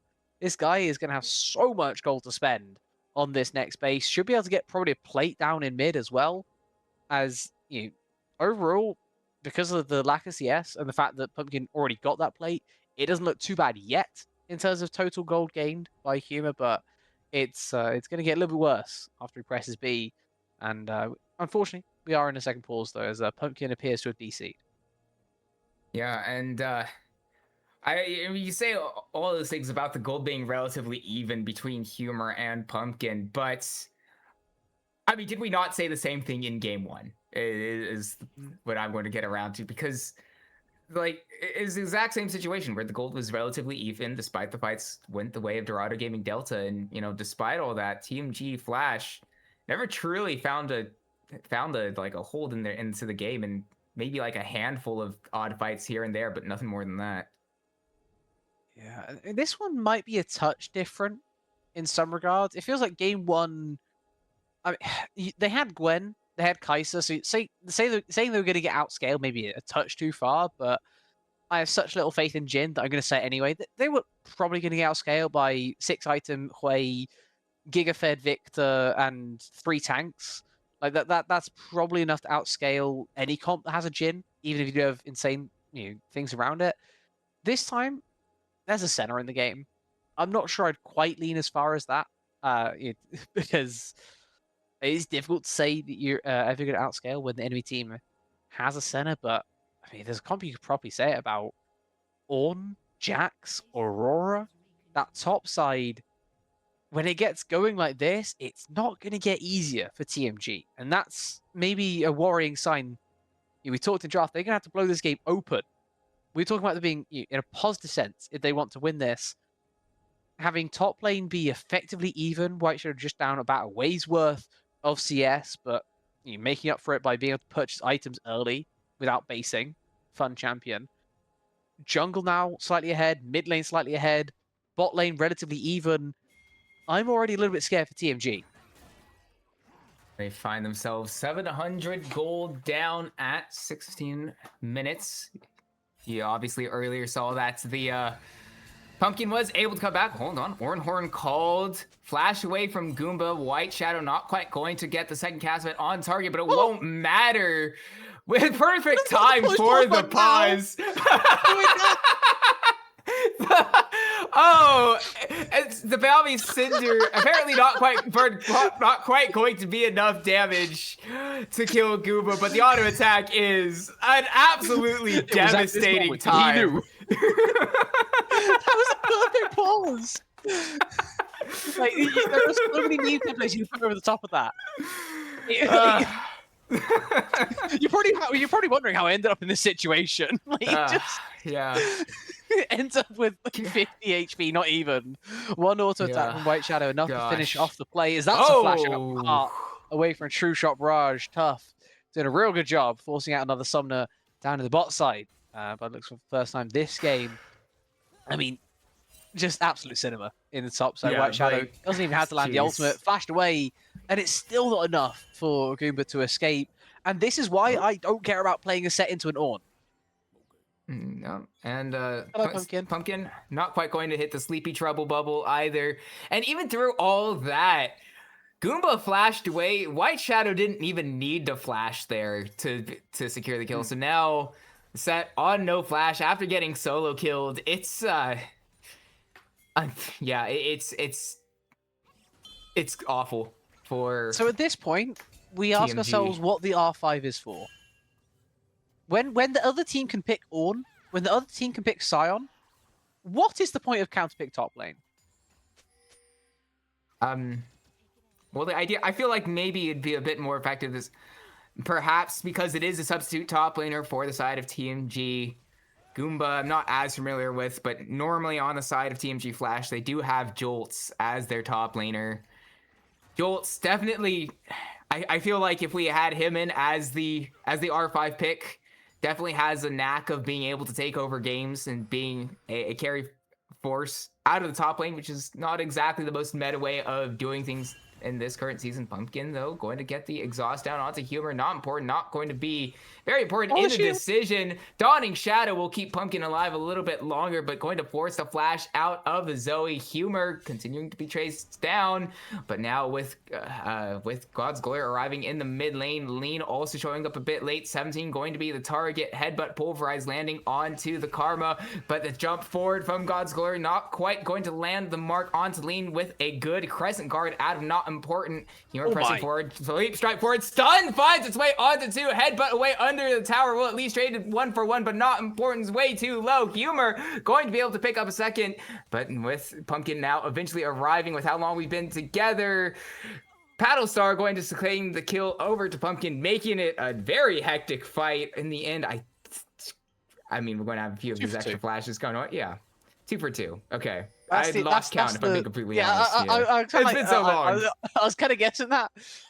It looked a bit different because Pumpkin, of course, had to just base, but he didn't die in the first place. But a 2 for 2 in a 3v4 is what that boils down to. The rest of the time, Tough Daddy was just playing 1v0, having the time of his life. That is every ADC's dream, right? If you're not going to turn up and get 3 kills, leave me alone with the enemy's tier 1 turret. Let me farm for free, gets 2 waves with 0 resistance, and he hasn't even taken his base yet. He's still looking for more. Pumpkin has no flash. At least Humor's been put to sleep, but it will be Pumpkin in the grave. Yet another kill goes over to Humor. 4-0-2 today. Across the 4-0-2 in the game, but I mean across the series today, I think was 16 kills in the first one, 20. He got Either 13, way, I think. He got 14 in the first game. He's 14. Either way, 14 and 6 points still remains. Completely deathless with a lot of kills. Tough Daddy has Arcane Shift. Yeah. As real things. So. Yeah, nice try. Fine. Thanks for setting up the gank for me, I think is what he said to that. It's unfortunately the tether is going to break. 17 trying to land it there onto Lean, but he's able to escape with the help of his Alistair. So he won't lose anything out this time. I mean, look how much that Senna lost out from that roam up to mid, right? Getting the 2-4-2 in the numbers advantage situation feels so bad because while that's happening, the cross map is occurring. The advantage that Tough has accrued is like absolutely ginormous. Before, bot lane was relatively even. Now, Lean roams up, gets 1 assist, tanks an extra death, and Tough is just wailing away on his turret the whole time. And he's now down 2 extra waves worth of CS as well. This is not a good place for Senna to be in. Yeah, and Sleepy Trouble Bubble not quite going to hit the mark, so Humor presses forward. Ignite, preemptively used by Pumpkin. Interestingly enough, when I heard the sound effect for the Ignite, I immediately thought, oh, Humor would have used it to maybe try to find the kill, but no, that's going to be Pumpkin using that to get, I don't know, So please stay away from me button, I think, is what that was. It was just enough to deter Humor from going any deeper. Has flash advantage and now ignite advantage. Double summoners over nothing in mid lane plus item advantage means it's very scary for Pumpkin. Even though he has got a lot of CS over this Aurora, it's not going to count for much when you've already got 4 kills for Humor. Similar levels of XP as well. He can just kind of walk up, and Pumpkin has to respect it now with double sums being available for Humor. Yeah, and So with the proto belt in the inventory as well, has so much ability to be able to deny the space that Pumpkin wants to close down into it. However, not important. Going to try to find a gank onto Humor. We'll go across the veil and be all right. Okay. Lands enough damage to return onto Pumpkin with the Ignite ticking down. Secures the kill. Dawning Shadow will not be able to hit Humor, and so not important. Baited to go too far forward. The shield from 17 keeping Humor alive. It's oh, it feels really bad for TMG Flash. It's like not down 3.5k gold at 13 minutes. They threw everything at that mid lane play. It wasn't enough to be even able to get the kill onto Humor, much less like having an even trade. Yeah, and that there is just a shielding death, right? Pointed out, Leans was just maybe a second too late, maybe even half a second. Couldn't quite get it in time, and 17's is right on time, and that is the difference in the overall exchange. It keeps Humor alive. That shutdown doesn't go over to the Xin Zhao, who would have loved to be injected with an extra 800 gold into his personal little economy. The Zoe goes down as well. I don't blame Not Important for trying to fish for that play, but you can really see the Xin Zhao starting to slip away from this game now. He's actually the one that's kind of been worst affected by this overall exchange, right? 3 deaths now on the board for him. Sure, Pumpkin has an extra death, but he's still farming very well in mid lane. Not Important spent so much time away from his camps trying to get something to work for some of his lanes. Nothing's been sticking, and he's the one paying the price. Yeah, and before we get to that, Sleepy Trouble Bubble will collapse, and there's enough damage from Pumpkin on a max range Paddle Star to be able to pick up a 920 gold shutdown. That was devastating. Humor thought he was safe. Zoe things. I thought Humor was safe. He needed the extra range from the proto belt. He didn't use that in the exchange. He just tried to flash for extra distance, but I guess it wasn't quite enough. Pumpkin says, screw your summoner advantage. I'm going to take that straight back. And now he has his double summoner advantage over Humor. I'm actually now quite scared for the Aurora in this matchup, being honest. Pumpkin, when it does things like that, makes me feel certain ways. That was kind of nasty. That was as it is a Blue Water stream, very reminiscent of a Samakin sort of play in the mid lane on the Zoe. So now sitting 2-4-1, has access to the Luden's Echo as well. Been farming up, as you've mentioned, Rue, extremely well despite the 4 deaths in the game over Humor. And honestly, kind of same thing. Hold on, forget to that. Another CP Trouble Bubble will land. Pumpkin, though, going to be dissuaded by 17. Dawning Shadow going to be used just to ensure that Pumpkin is all right. But yeah, they mentioned the Humor Damo Headbutt Pulverize. Going to be Arcane shifted away from as God's Glory finds the collapse onto Lean. What? Yeah, True Shot Barrage not going to have enough damage. That definitely changed the thought process. That barrier timer looks so odd. That's okay. It didn't look like his health bar changed at all. No, it did not. He used barrier. I thought that was bugged for a second. Because the health bar did go down, like slightly. Like ever so slightly before Leap Strike comes in from God's Glory. Is a bit separated from 17, so going to have to flash back over the wall to the safety of the other Dorado Gaming Delta members. But no kills so either way. That was really weird. I think it's the fact that the health bar of Lean did actually like tick down like.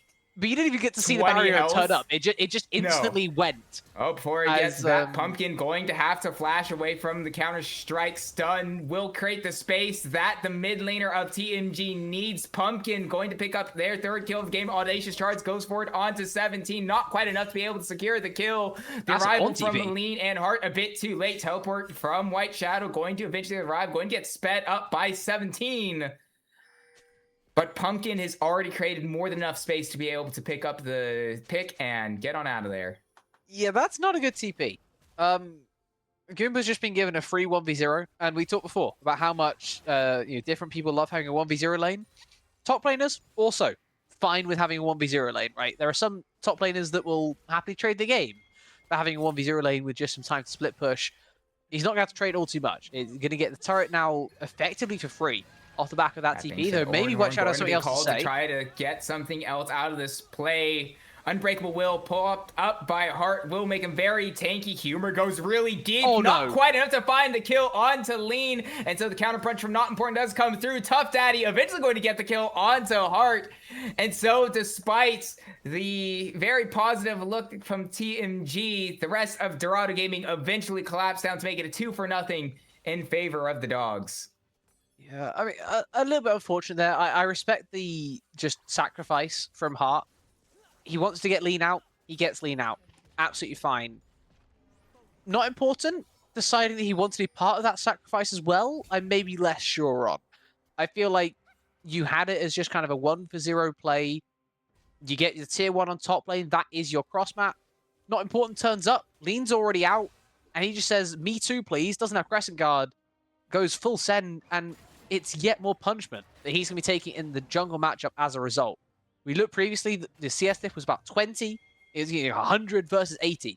Now, it's stretched even further. It's 140 versus not yet 100. This is a 10 camp lead that God's Glory has in his favor. And his kill score might not be there, but he's just going to have such a massive advantage built up as the Jacks. Look at the levels in jungle. We're level 12 versus level 10. That is such a humongous difference to be seeing at any phase of the game, especially, though, when we're about to fight a Drake. Bubble lands. Paddle Star not quite going to be long enough range to hit the mark onto Humor. The sleep had just expired before it landed. Second Trouble Bubble not quite going to hit the mark, but split out to the members of Dorado Gaming. Pushes White Shadow onto the flanks, and now Not Important with an audacious charge forward. Finds way onto God's Glory. Paddle Star hits the mark, chunking out the Jacks. Pulverized headbutt sends White Shadow away. Orin Horn called. Knockup finds its way on to 2. This show will be stopped and moves Dorado Gaming into defensive position. Shutdown gets into the hands of Pumpkin. Dorado Gaming pushed their luck a bit too far. Second Paddle Star has hit the towers of Dorado Gaming, and 2 go into the hands of Pumpkin. Triple kill now for Pumpkin. Does not miss throughout this fight. A third shutdown. Tough Daddy also going to be tagged. Pumpkin, though, taking it really low by Humor. Not quite going to be enough to find the kill onto the Zoe, who's looking. The Raptors, they've been aggroed. Can he get it? Okay, he's safe. Oh my gosh, I thought for a second. Oh my gosh, I thought for a second, Pumpkin. They have put himself a little bit too far. I mean, I was having flashbacks to 2018 with the oh gosh, who was the Afrika Freak Strungler at the time when the blue buff kill happened against Cloud9. But you can reference more recent material if you want. The Krug Lord became the Krug Lord for a reason. You know what? True. I don't know. It's just that moment that lives. It's a case of being that was like that 2018 Worlds was the first Worlds that I like actually watched. Like 2018 was I started getting to the esports scene. It's just that. You know, with anything, there's just a habit of having like a stronger memory of like the earlier moments. Yeah. Unfortunately for me, about that Worlds, it did give me way too much hope for NA as a region. We'll just leave it at that. 2019 didn't help that either, eh? No, it did not. It did not. It's going so well, guys. It's going so well. It's going to keep on going well. It was like I started watching LoL esports, World semi-final appearances and an MSI final appearances from NA teams. I know we're not great, but guys, we must at least be somewhat okay. And then it's only downhill from there. But it was. Oh well. Yeah. We'll pretend that you're not the issue then, as this game has become a little bit of an issue actually for Dorado Delta. We were talking before, kind of 3k gold lead. Jungle doing a really good job, but that fight changes everything. Now TMG have Drake advantage. They have somewhat equalized the gold lead, still down a little bit, but nowhere near as much as they once were. And all of that money is going exactly where you'd kind of want it, right? It's going over to this Zoe, who is getting you through this game. They are doing whatever they can, and I mean, unless Goomba takes another random death up in top side, I think you can say it's positive overall. Is he going to die, though? Yeah. About that, I guess I'm sorry for about a poorly timed ultimate. Speaking of which, amazing timed ultimate in that previous Drake fight. The interception from Goomba onto White Shadow, I'm not even sure he was trying to steal away the Orn, if I'm going to be honest. But the fact that he goes for the showstopper there, steals away the Orn mid-charge into a wall, was absolutely insane to see. I think Isaac died. I think Isaac's died. I'm going to carry on talking because, like, we referenced this earlier on, right? If you guys weren't expecting this, then I don't really know what to say. Isaac and good internet go together like chalk and cheese, unfortunately. So we're just going to have to carry this one here on. Oh my goodness. There he goes. Welcome back, Mr. Chalk and Cheese Internet. It's happened again. Anyway, before we get to that, not important. Speaking of it, it's happened again, not important. Facing down the 6th death of the game, Flash forward will secure it for God's Glory. Pumpkin on the retreat.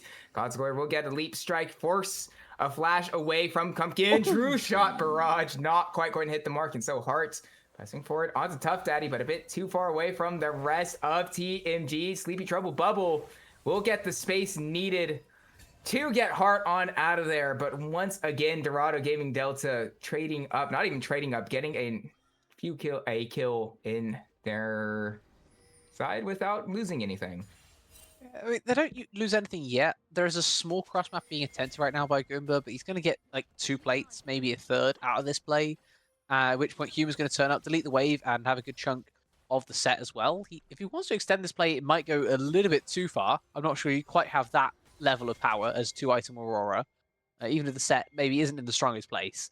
But you know, it's a cross map all the same from TMG. A solid equalizer, though it's maybe not quite as nice as that kill we just saw there for Dorado. 6th death now for Not Important. It just keeps on tallying them. Unfortunately, not really going his way so far this series. Has been counterpicked this game, but jungle's one of those roles where you can try to mitigate that as best you can. My main question, I think, for this whole game, though, is Titanic Hydra into Dusk and Dawn with a question mark at the end. I feel like Static Shiv is just like Static Shiv. Sundered Sky. I was looking at setup. Sundered Sky is Sundered Sky, right? Yeah. I mean, it's been the item for. Well, I guess it was last year's when it was added, but ever since it was added, and for good reason. I mean, before that, Divine Sunder is similar enough, right? Just so much sustain. I guess. Yeah. So much sustain, so much healing. Not quite Sheen proc anymore, and instead allows you to do things like go Dusk and Dawn. I mean, come on, Sundered Sky. I'm surprised we haven't seen it here from Xin Zhao. Being a bit tankier hasn't really paid dividends either. I'd like to maybe see a little different as he's going to try and turn around. On the flank, but God's Glory presses in onto Pumpkin. Oh, hail God's Glory, picking up their 5th kill of the game in the midst of everybody. Does not care at all. God's Glory continuing forward with another kill. That being said, is traded back by Goomba, getting a shutdown onto Humor. Splits across your screen, fights across the board. God's Glory pressing forward into 2v1, trying to find the space needed to close onto Lean. Counter strike, stun, hits the mark. Once again, God's Glory with another double kill. Does not care at all about the circumstances. Doesn't care. He jumps into the midst of 4 members of TMG. Flash still comes out on top of the fight. Says, nah, I take those. And in fact does. So, do you know why the Jack's able to do that? The ults. Yeah, and like, Counter Strike. And yeah. And one other thing. How did he have so much sustain during that fight? How did he live for so damn long? Okay, that's the Sundered Sky. Oh, Tough Daddy though, going to hit by Sundered Sleepy Trouble Bubble. It's just disgusting. Pumpkin not quite going to hit the mark. The Sundered Sky pop-up going to create some space. I'm not sure why Tough Daddy walked fast forward because now Goomba is going to pick up the 2nd kill for TMG. It's actually, that was what it was. God's Glory. We'll catch out a Pumpkin getting a little bit too aggressive, a little bit too excited to find a few kills on a few low health bars onto White Shadow, though won't quite hit the mark. Humor now on the flank, spots out Goomba, takes him down sub 50% HP, headbutt, pulverize, going to go forward onto God's Glory. There's not quite enough damage nearby to warrant anything else. Yeah, the scary thing now from a TMG point of view is that the Jax has just spent all of his gold onto saying no thank you to Pumpkin, right? Kaenic Rook and 3rd item as jungle. Typically, if someone's going to itemize defensively in jungle, they'll just go third item GA, right? They'll just take the fact they can get a second life, and simple as that. Jax, a little bit of a departure from that. Maybe go Zhonya's instead if you want to build towards a little more AP later on. Typically see that on top lane. Doesn't really matter. Kayn at Rooken is a huge departure from that. And there is literally just the one champion doing AP damage in the quantities that even vindicates this as a result. Pumpkin now has so much less burst onto this Jax. And with that being the case, how do you stop God's Glory? Going at the mark. Oh! Zoe Gaming. I guess you don't need to stop God's Glory if you do. That's his mid laner. My God. I feel like it's only fitting that it drops down onto someone with the username of Humor. God's Glory, though, dashing forward onto Lean. A good Crescent Guard will find the space needed, but it's not enough to escape the true shot barrage from 4 screens away. Pumpkin now arriving, not quite going to land the Sleepy Trouble Bubble. That'll start going to get face tanked by God's Glory with the Kayn of Crooked Asmix, so it does no damage. God's Glory once again finds a leap strike forward, gets yet another kill, this time onto Not Important, who has truly felt not important at all throughout this game. Double kill now for God's Glory as he gets another leap strike forward onto Heart. And I don't think I've ever seen someone get airborne so much in a fight and not care at all. That was disgusting. And sure, let's have a watch of this one. I was going to say I don't want to know what happened down here, but I'm actually, I'll retract that. I'm kind of interested. I mean, sure, on things, but like, what are we doing there, Good? But like, come on, like, it's just safety. You got to be playing it a little bit safer. Bubble hits the mark. This is a bit far. And you know why God's Glory lived there? Sun to Sky. I was going to say Kayn of Crooked, but okay. Both are applicable. If he doesn't have a Sun to Sky, he doesn't have the healing throughout the rest of that fight. Oh, well, that was on the side of the screen, so someone with better peripheral vision can explain precisely what happened there. Not even the Dawning Shadow from Lean was enough to save Pumpkin, unfortunately. You pressed E. That's what happened. That's actually. They went flat to flat as well, but the long and short of it is the Baron that is the real big outcome off that play. Dorado Delta absolutely stomping right now in game 2. Doesn't really get reflected in the gold lead, which is again like maybe a bit of a theme of this series. And against other teams could potentially be there on sticking. So far today, hasn't come back to bite them. I'm kind of surprised, actually, that they haven't been able to get a larger goal lead so far. They've already got the 3 outer turrets. The Baron play should be able to change that somewhat. But this is only a 5k gold lead. I mean, I feel like it could be more. That's exactly what I was thinking, is that considering the circumstances of this game, that it definitely feels like it's a lot more than a 5k or 4.5k gold lead over to the side of Dorado Gaming Delta, considering how controlled it has been from them for the most part, outside of a handful of Pumpkin moments of Zoe Gaming. But like for the most part, Dorado Gaming Delta completely unbothered by the circumstances that they find themselves with in game 2. Yeah, this is just about as good as it could be going so far in this series for Dorado Delta. They again, like, it's not the fact that it's been easy, it's the fact that it hasn't been made more difficult throughout this series so far. Pumpkin's going to have to snap back. Humor going to get yet another kill. Dawning Shadow from Lean. I don't even know if it would have made too much of a difference anyway had it protected Pumpkin, but still about 3/4 of a second too short, too late to be able to have a chance of saving the mid laner of TMG Flash. And so Dorado Gaming Delta continue their push, continue their siege on to TMG's base. Mid lane tower going to be falling any second now. An exposed inhibitor with a large wave pushing into the bot lane. Inhibitor tower as well, almost certainly going to open up TMG's base with the move through mid, through bots. And with Drake up and available on the menu, it will be a nice, pleasant snack of the soul points. I mean, it's just at this point, it's a nice, like little cherry on top of how things are going for for Dorado Gaming Delta. Like, yeah, it's like a nice little treat. Soul point, you know? Like, feels good.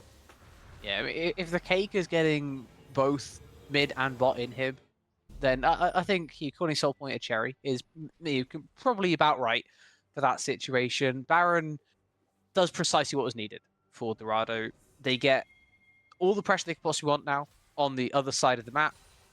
When the Baron now spawns in 3 minutes, they are going to have free push through mid and free push through bot. Someone's going to have to respond from TMG, or they're going to have to find a way to push it out.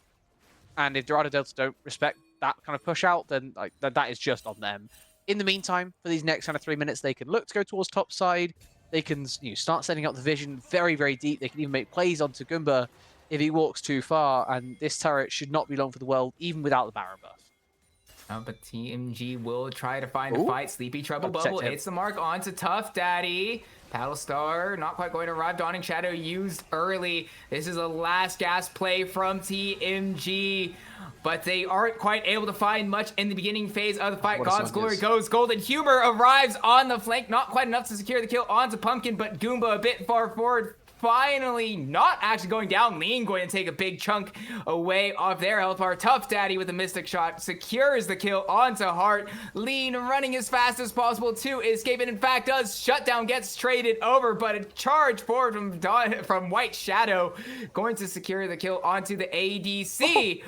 Okay, wait, Pumpkin going to have enough damage to just snap onto Tough Daddy to equalize this fight once again, but with the mid and bot lane inhibitors gone, the wave's way too big for TMG Flash to ignore. They have to peel away, clear out the waves. Can't look for anything else onto the remaining members of Dorado Gaming Delta. And honestly, that's why I'm surprised that TMG went for that. I'm not surprised in the regard of you got to go for something at some point, but I was surprised that the tier 2 was where they put their foot down. That type of fight is just going to take a long time. You're up against a team with a couple of Mountain Drakes already by their, next to their names. They've got lots of extra resists from the utility items that they've started to build up. You've got Hex Drinker on Tough. They've got Kanik Rukun on 2 of their members. They got Jack Show's now bought up by Shadow. I mean, he's the one that's maybe a little bit by the by, but now Zonya's as well for God's Glory. That 50 armor is maybe like the more understated part of that item, but it still matters a lot. And it just means that now Dorado, they got kind of what they came for. They get numbers advantage. They don't quite have enough to push down the tier 3 as well. That would have been very risky with the Fountain being so close.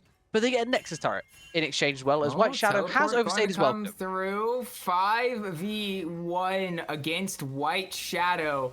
Nothing really on the map for Dorado Gaming Delta to be able to claim for themselves, or an Horn Call to try to buy some space. No way. How tanky is this guy? Don't tell me.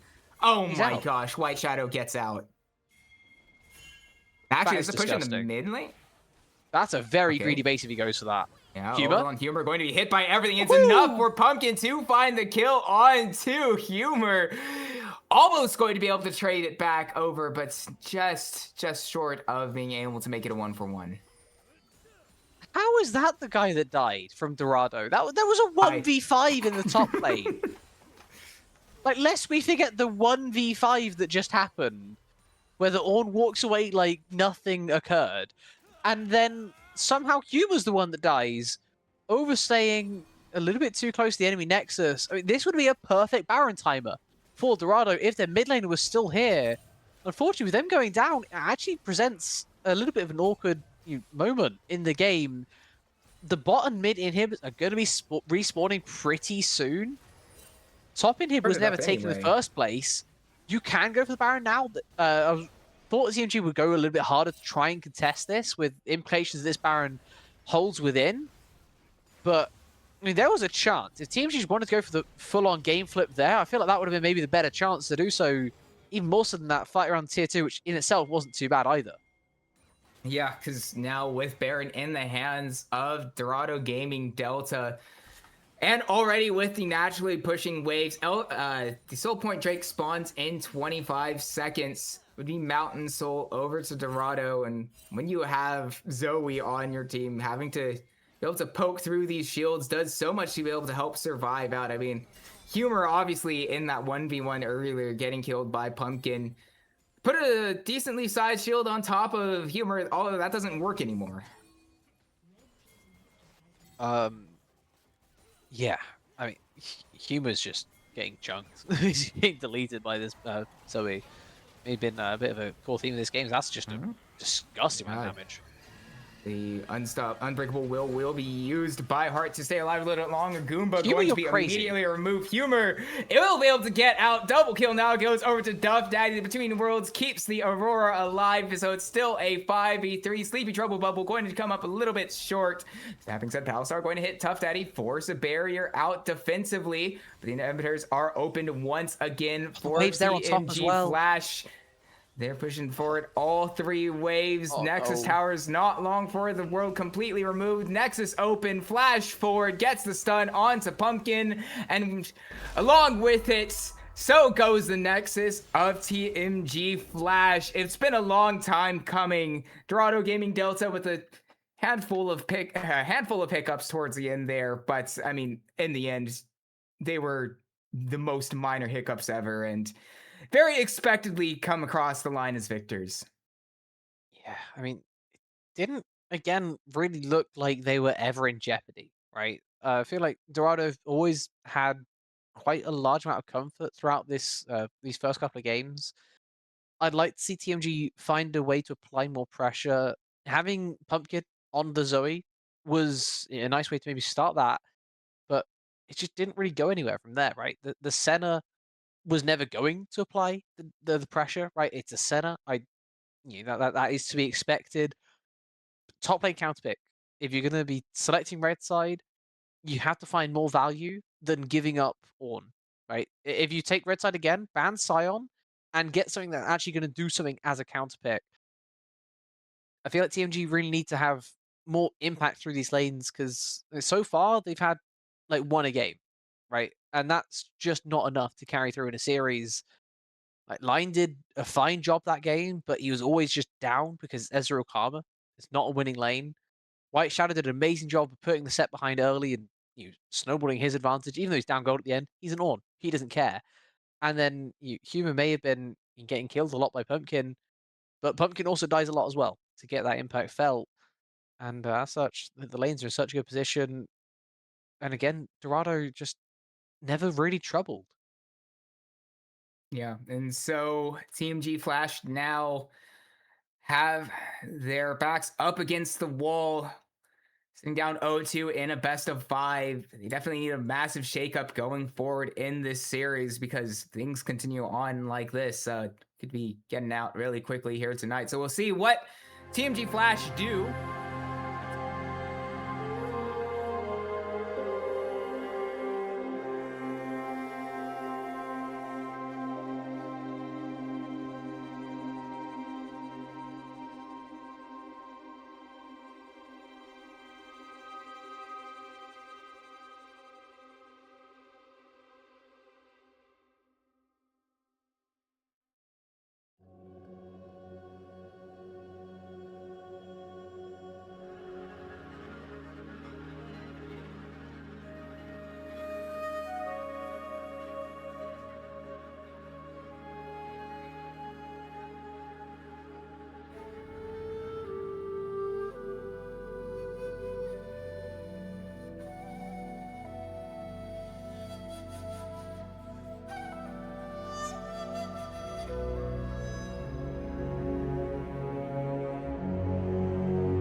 And we are good to go for the draft of Game 3 between Dorado Gaming Delta and TMG Flash. Dorado Gaming Delta in total control of their series so far, and so TMG Flash, interestingly enough, don't opt to change things up. Instead, look to stay on the red side for the third time in a row.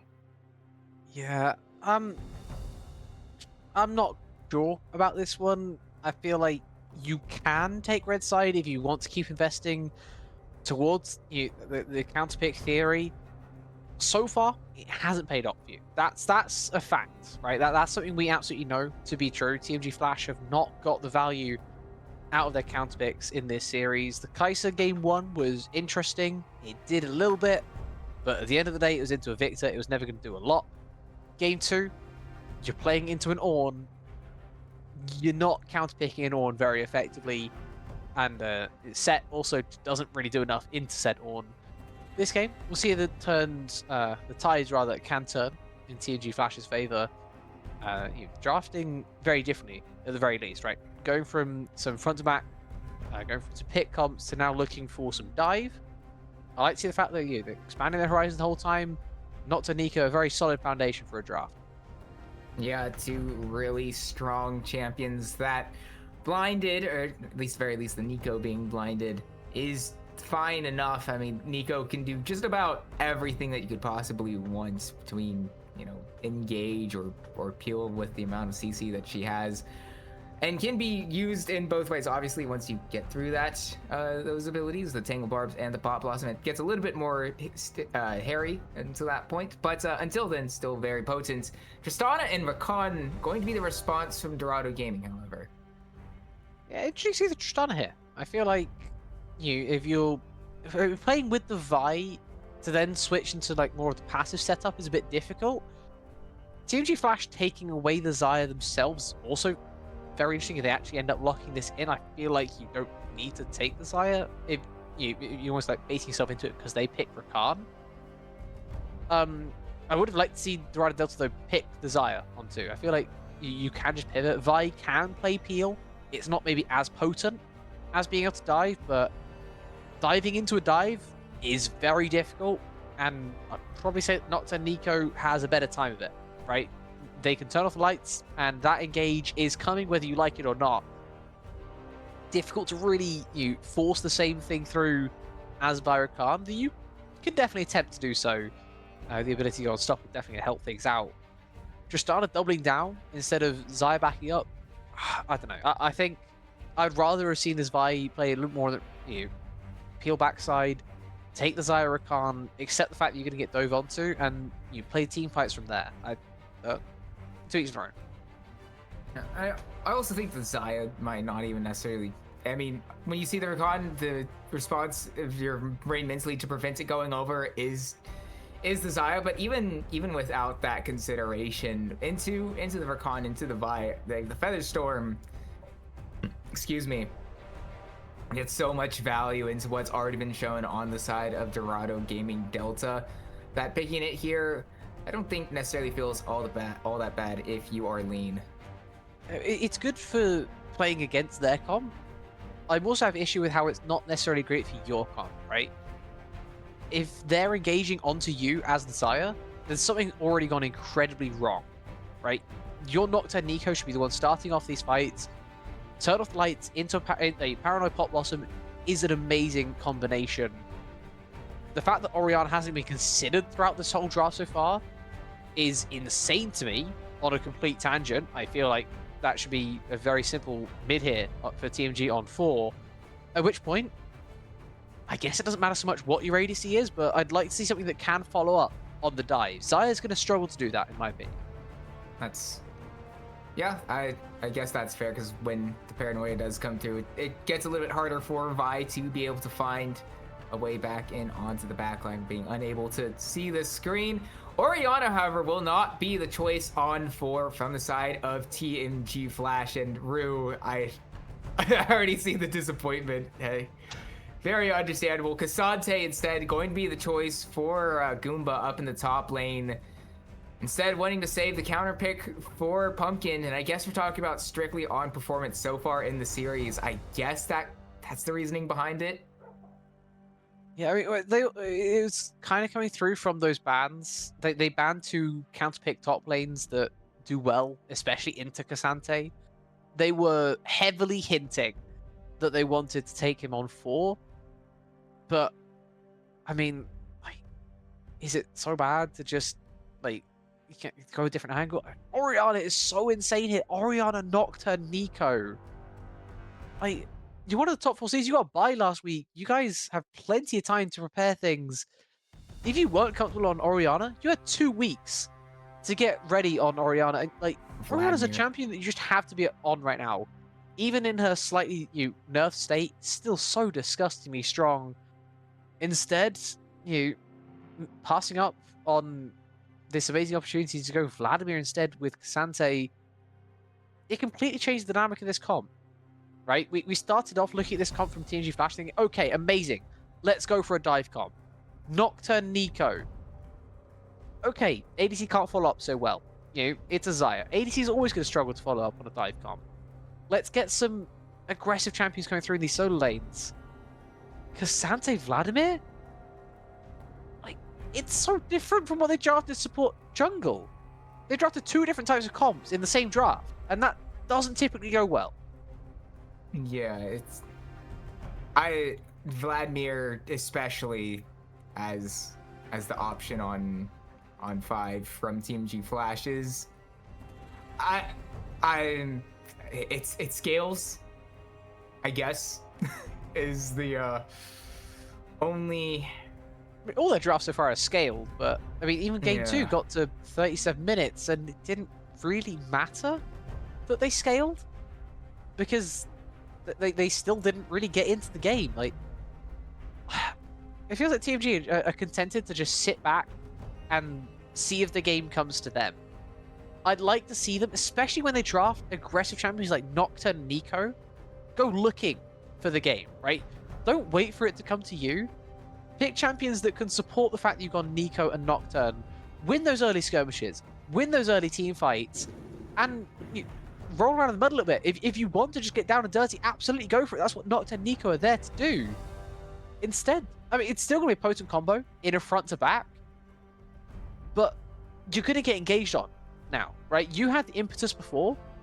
Instead, you're giving it over to Dorado Delta. You're saying, please, have your best shot. Do what you want. Vi, Ari, Rakan.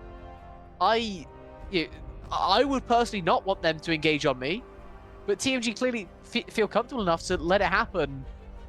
And with the Mordekaiser to take away a key part of potentially the engage of TMG, I'm now very scared after I was so optimistic after the 1-2. Yeah, so we'll have to see if TMG's take on the second half of the draft is going to be enough from them to keep the series alive, to keep their season alive.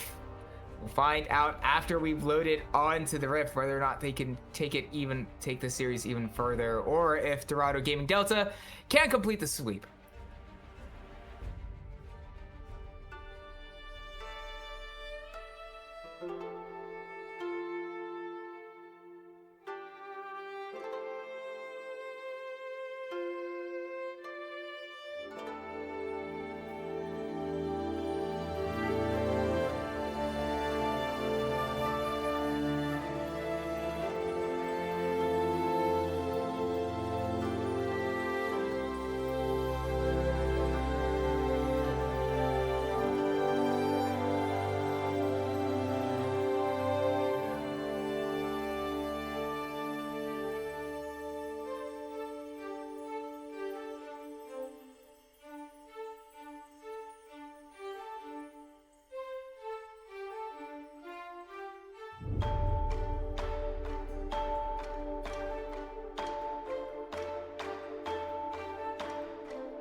Welcome back, Blue Otter League, for what could potentially be the final game of this series, the final game of TMG Flash's season. They find themselves down 0-2 to start this series.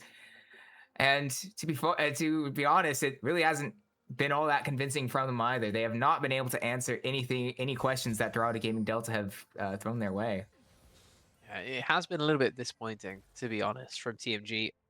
Especially how promising the early games have been as well. As if this isn't the Summoner's Rift experience, I don't know what is. Look at mid lane and how they're just fighting to the death. Top lane's just chilling, emoting. Have you ever seen anything more like solo lane coded than that? That is legal. That is, yep. Actually, no. I know I have not seen anything more solo queue coded than that. No, I can't think of anything. Trying to nothing springing to mind on that one. Is Pumpkin trying to get something back? Yeah. I mean, he does get a bit back at the very least, but does use Ghost in the process. Luckily, it is a relatively short cooldown, so it's not the end of the world on that front. But level 1 Vladimir into the Ahri, slowly going to just, well, not quite bleed out, because actually he takes the blood away back. Yeah, he's pretty good with blood, actually. Yeah, that's, bad analogy. But the point still, but the point is there. Yeah. If he's not bleeding out, it's maybe a different terminology for slowly being drained away. Q sustain is kind of nasty, right? But he's still into an Ahri who also has pretty good sustain, and that early trade at the end of the day doesn't really do anything for either side, apart from the fact that the Ghost was used. As Pop-Tart is going to do a lovely little zoom in. We saw that. I wasn't going to comment, but thank you for the zoom in. Yeah, Humor unfortunately missing out on that cannon. I mean, it happens, I guess, from time to time. But it is what it is, and I guess that may be a good compensation for Pumpkin's Ghost earlier on. And will still be a little bit for it to come back. All the while, important to note, both junglers starting on the opposite side of that. Charm going to hit its way onto Pumpkin.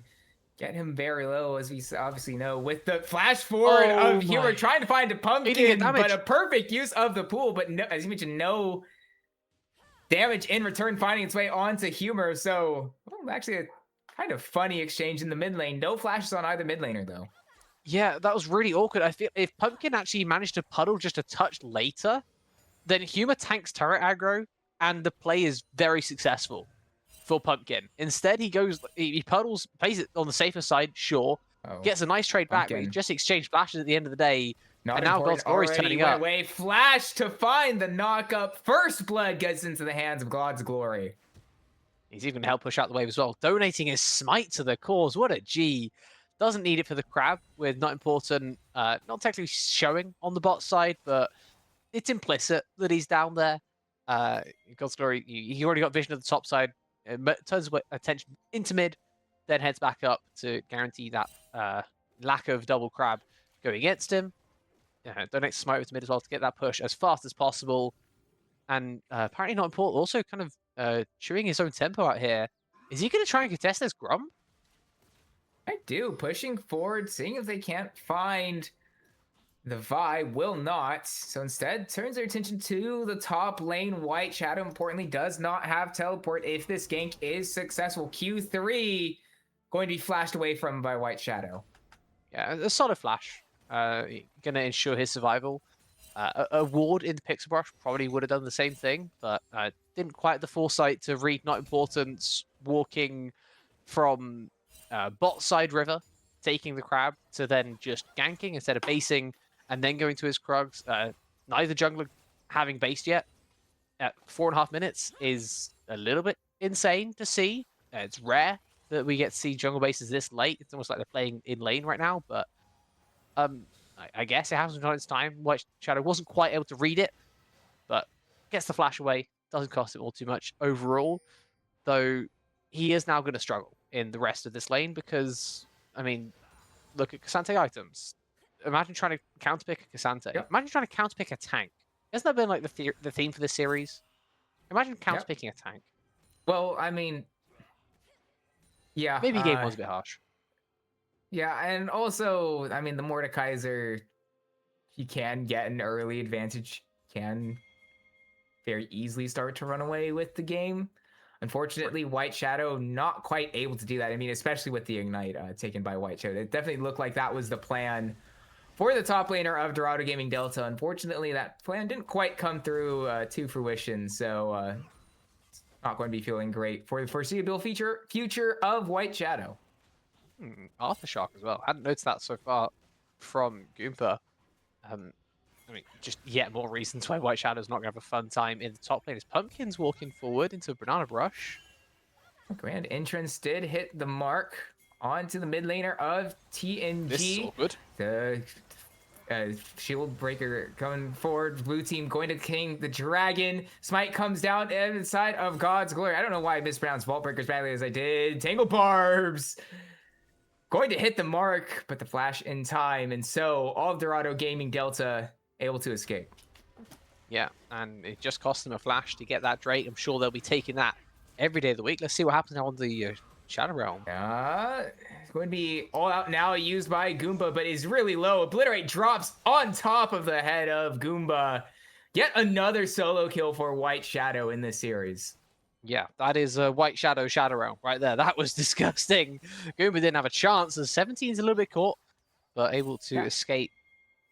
I mean, now just positive plays again. It's Dorado, like, it's what these guys do, right? It's just positive plays and not giving anything back in return. Every time they make a good play, they do their best to avoid anything else happening elsewhere on the map. They've been so diligent in when they're allowed to step forward.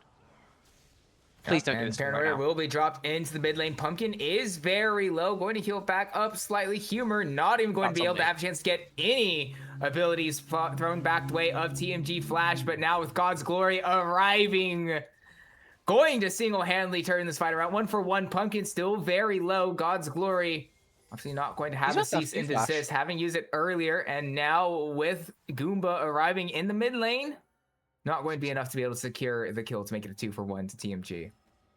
Yeah, as soon as Cassante turns up, it just means that God's Glory is not going to go for the play onto the Vladimir. He has Vault Breaker to get himself out safely, down to the left is all he needed to do. All he has to do, all he does in the end. I thought for a second he's going to try and set it even deeper there onto Pumpkin, as it's just, a nice time for a caster curse. I feel like, TMG were needing it at that point in the game.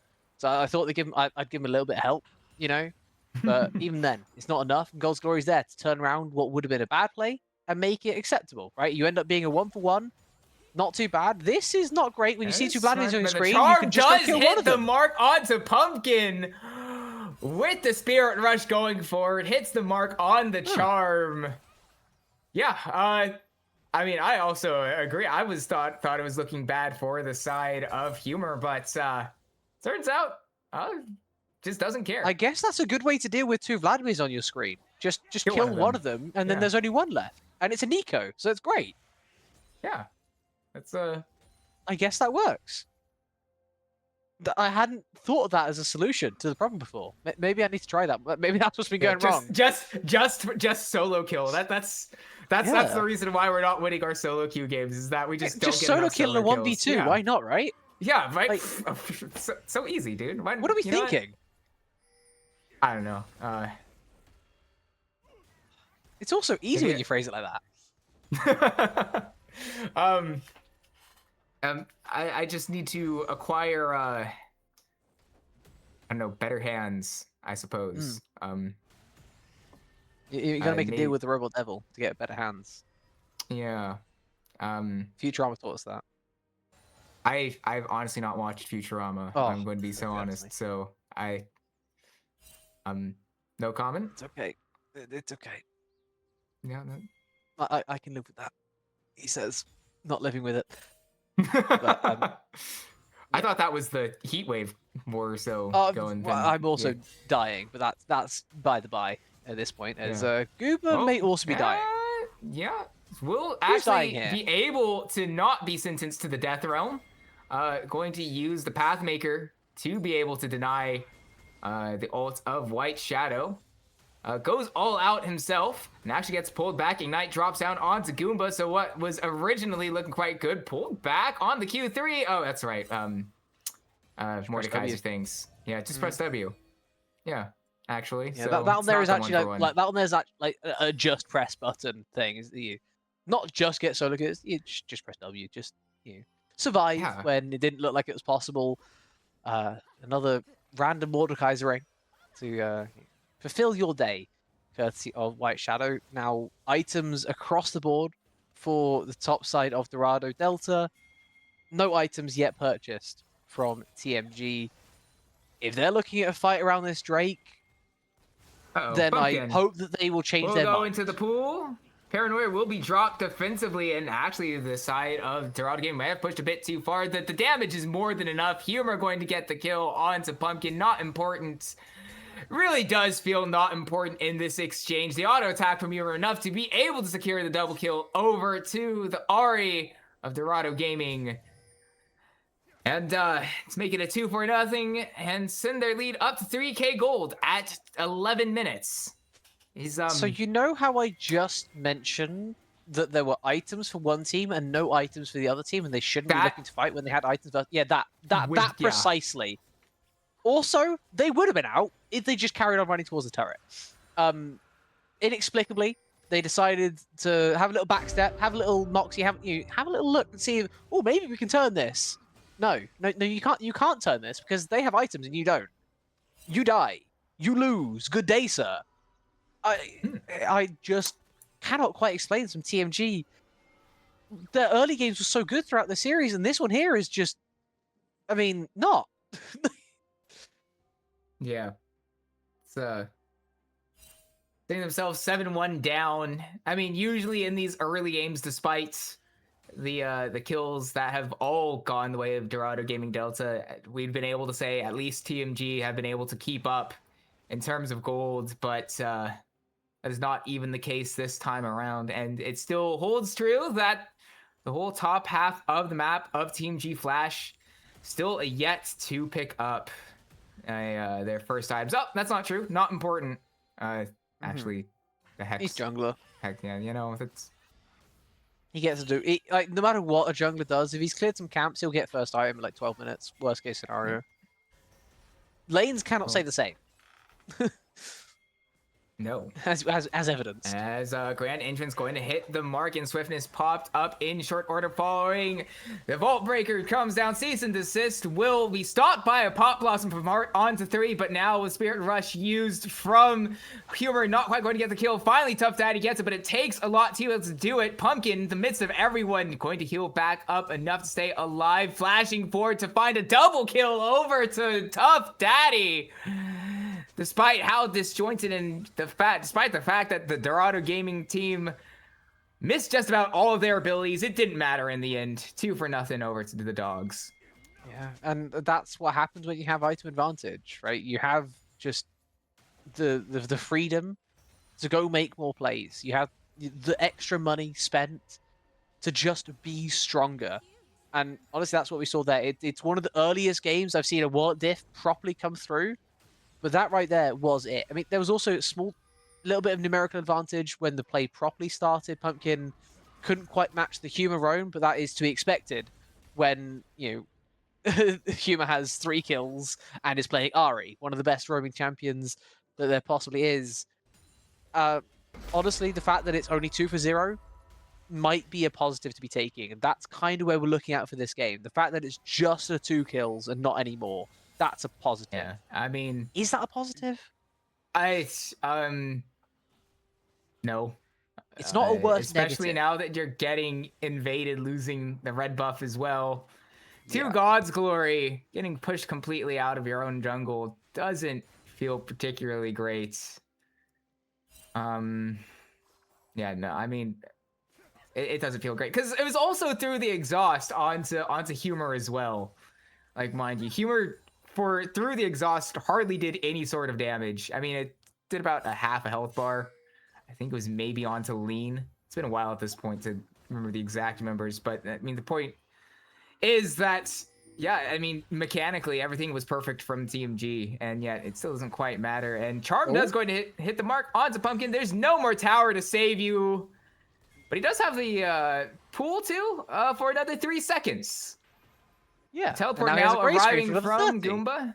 Yeah, and teleport away from Goomba, not going to do all that much. Grand Entrance hits the mark onto Heart, but it is a 3v2. Pop Blossom not going to hit anybody. Not important. Bye. Going to be Buster shotted away. God's Glory now looking to try to find a counter engage. We'll use the cease and desist now onto Heart. Humor the one to be able to pick up that kill.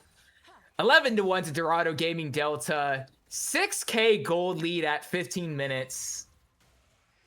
White Shadow all alone in the top lane doing exactly what he wants. Yuck. Oof. So Oof. if this game ends with like no objectives, no other kills going over, how angry is Humor at his early death? If that's the case, if that's the one death that stops it being a perfect game. Yeah. Probably not all too much. We're being completely honest. They would have won the series. They will be in semifinals. They win the series. Diamond. They would have not only won the series, they would have dominated the series. It's more of a thing that you look at like after you post the match results to the match results channel, you go, oh damn, we nearly got the perfect game. Right? It's scary how like close it would have been, right?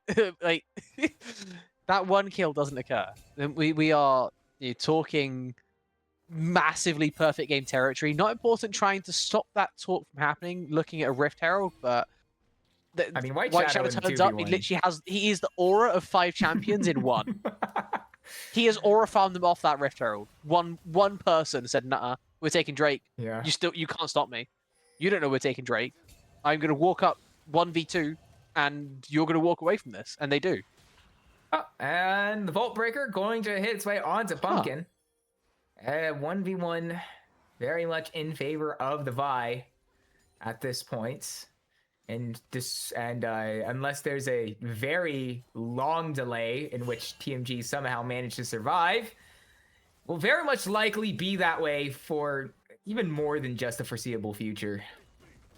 Yeah, I mean, standing in between tier 1, tier 2, allowing freedom for your mid laner to wail on a turret that was probably pretty dead anyway. It's just such solid jungling this whole series from God's Glory. It feels like Not Important has been completely squashed this game. Oh yeah. We're watching like Paranoia going to sent up to the top lane. But the Death Realm will come through onto Not Important. The rest of TMG Flash are arriving to make it a 1v4. Pop Blossom dropped. Going to eventually burn through White Shadow. Trying to give it over to Lean. Almost for a second there we thought maybe White Shadow escaped. But no, the 4v1 a bit too much to handle for White Shadow. So when he talks a bit maybe of being a perfect game outside of the one death to Humor dispelled at that moment, and now Humor's disappointment when they sweep this series will be saved. Yeah, well, that is a positive. That is nice to see. I think there's maybe other disappointment, but it's unlikely to be coming from his perspective. That's a beautiful clone by Heart to make sure he stays safe. And Objective Bounty now claimed on bot as well. Okay, a little bit of something going back. They are going to have to trade their mid tier 2 in exchange, but when you're down this much gold, everything is an exchange, right? At the best of times, League is about exchanging and finding ways to trade up. This here, trading a bot tier 1 for a mid tier 2 when there's objective bounties up, that's a solid trade. A solid trade there by Pumpkin. I would like to question his build path. I would like to question the Rabadon's first, which is a decision to then go Magi second with 0 stacks. Yeah, straight Magi. Is he on tilt? Maybe. Possibly. Or it might just be just Pumpkin conceding that their only way back into it is they can find a few fights. So if it's going to be used, Humor going to be able to escape with the Spirit Rush. Didn't take it very low. Perfect charm to keep him alive a little bit longer. Goes to Pop. Humor is able to escape. Pop Blossom going to find his way onto 17. And now God's Glory goes back in. Not quite enough. Able to find the kill onto Pumpkin, but is still healthy. Able to get the kill onto Not Important. Finally goes down. Shut down over to Goomba. But White Shadow in the Death Realm finds out Lean and Heart on the opposite side of the map. Will very comfortably make it a 3-4-1 in favor of Dorado Gaming Delta. Baron up and available for them to take as well. I mean, it's a valiant effort from TMG, but it's too much of a wallet gap.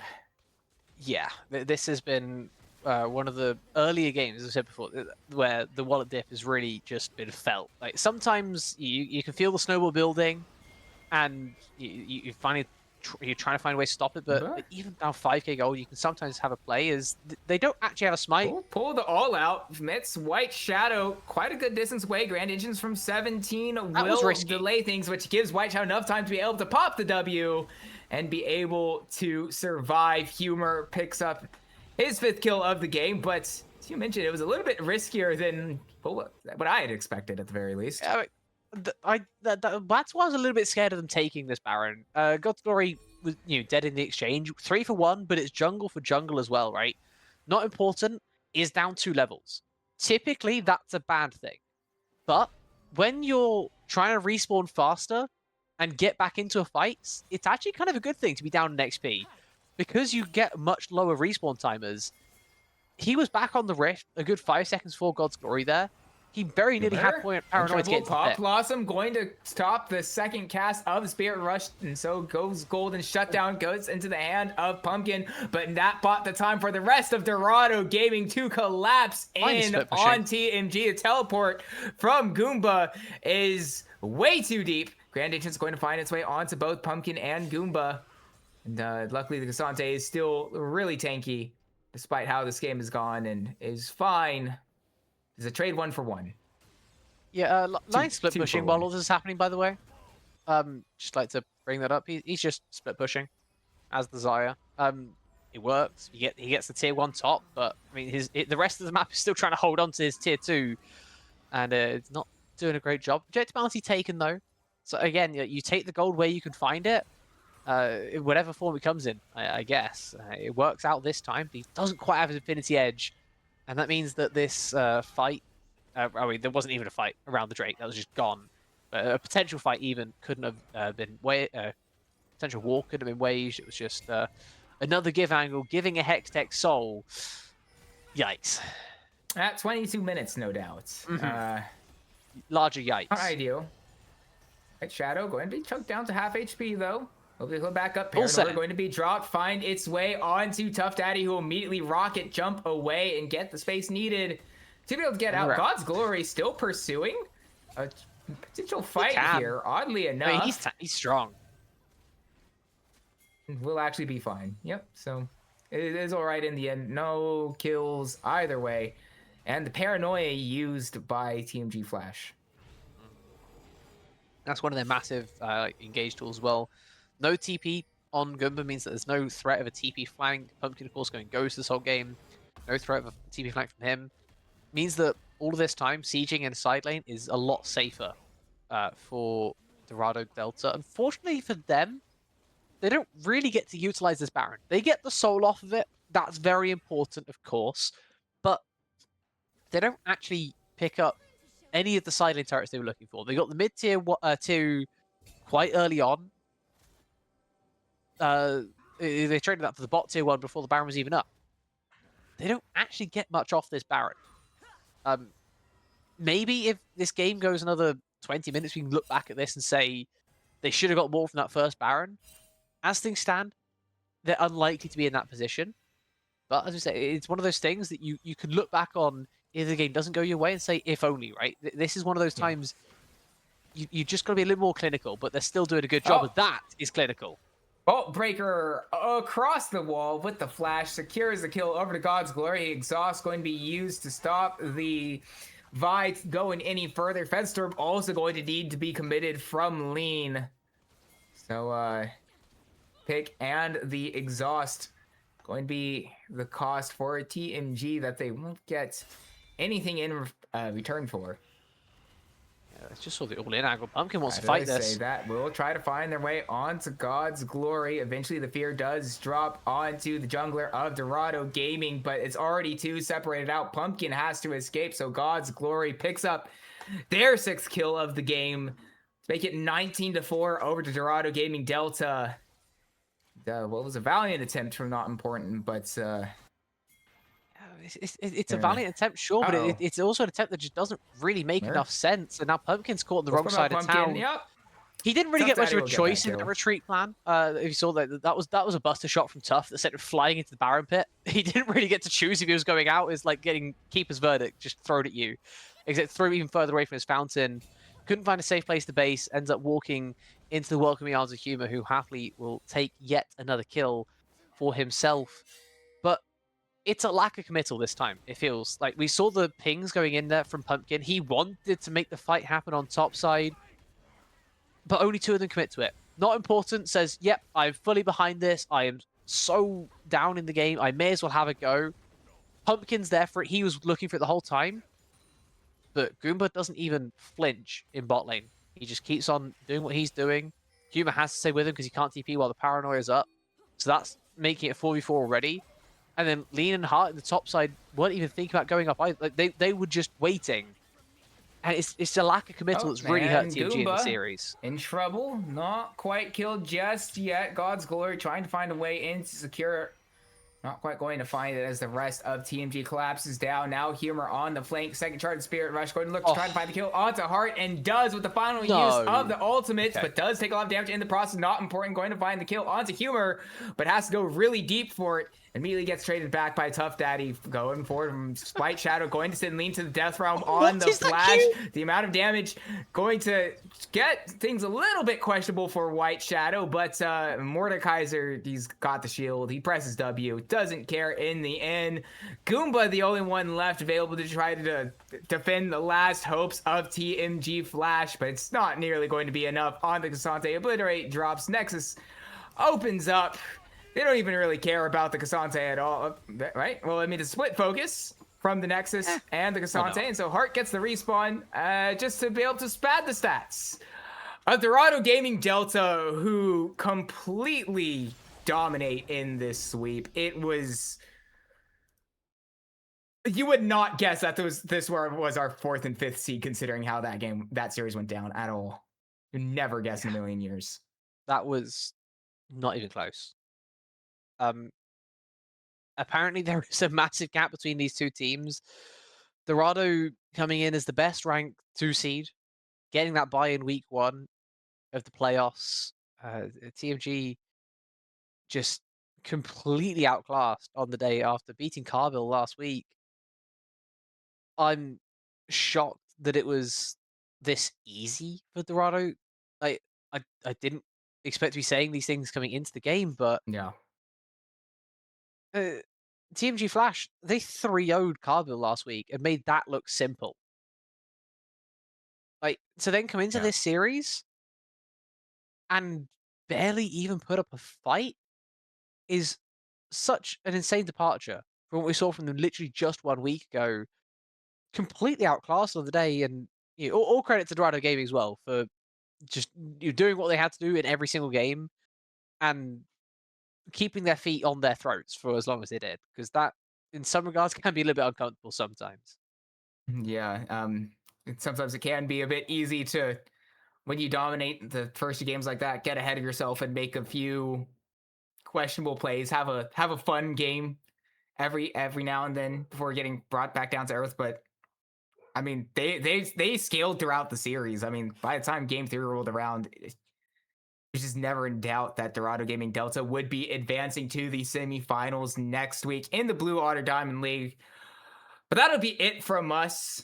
I've been Isaac, alongside me has been Room. Running things behind the scenes has been Pop-Tart. And so with that, from everyone at Blue Otter League, we wish you a good night.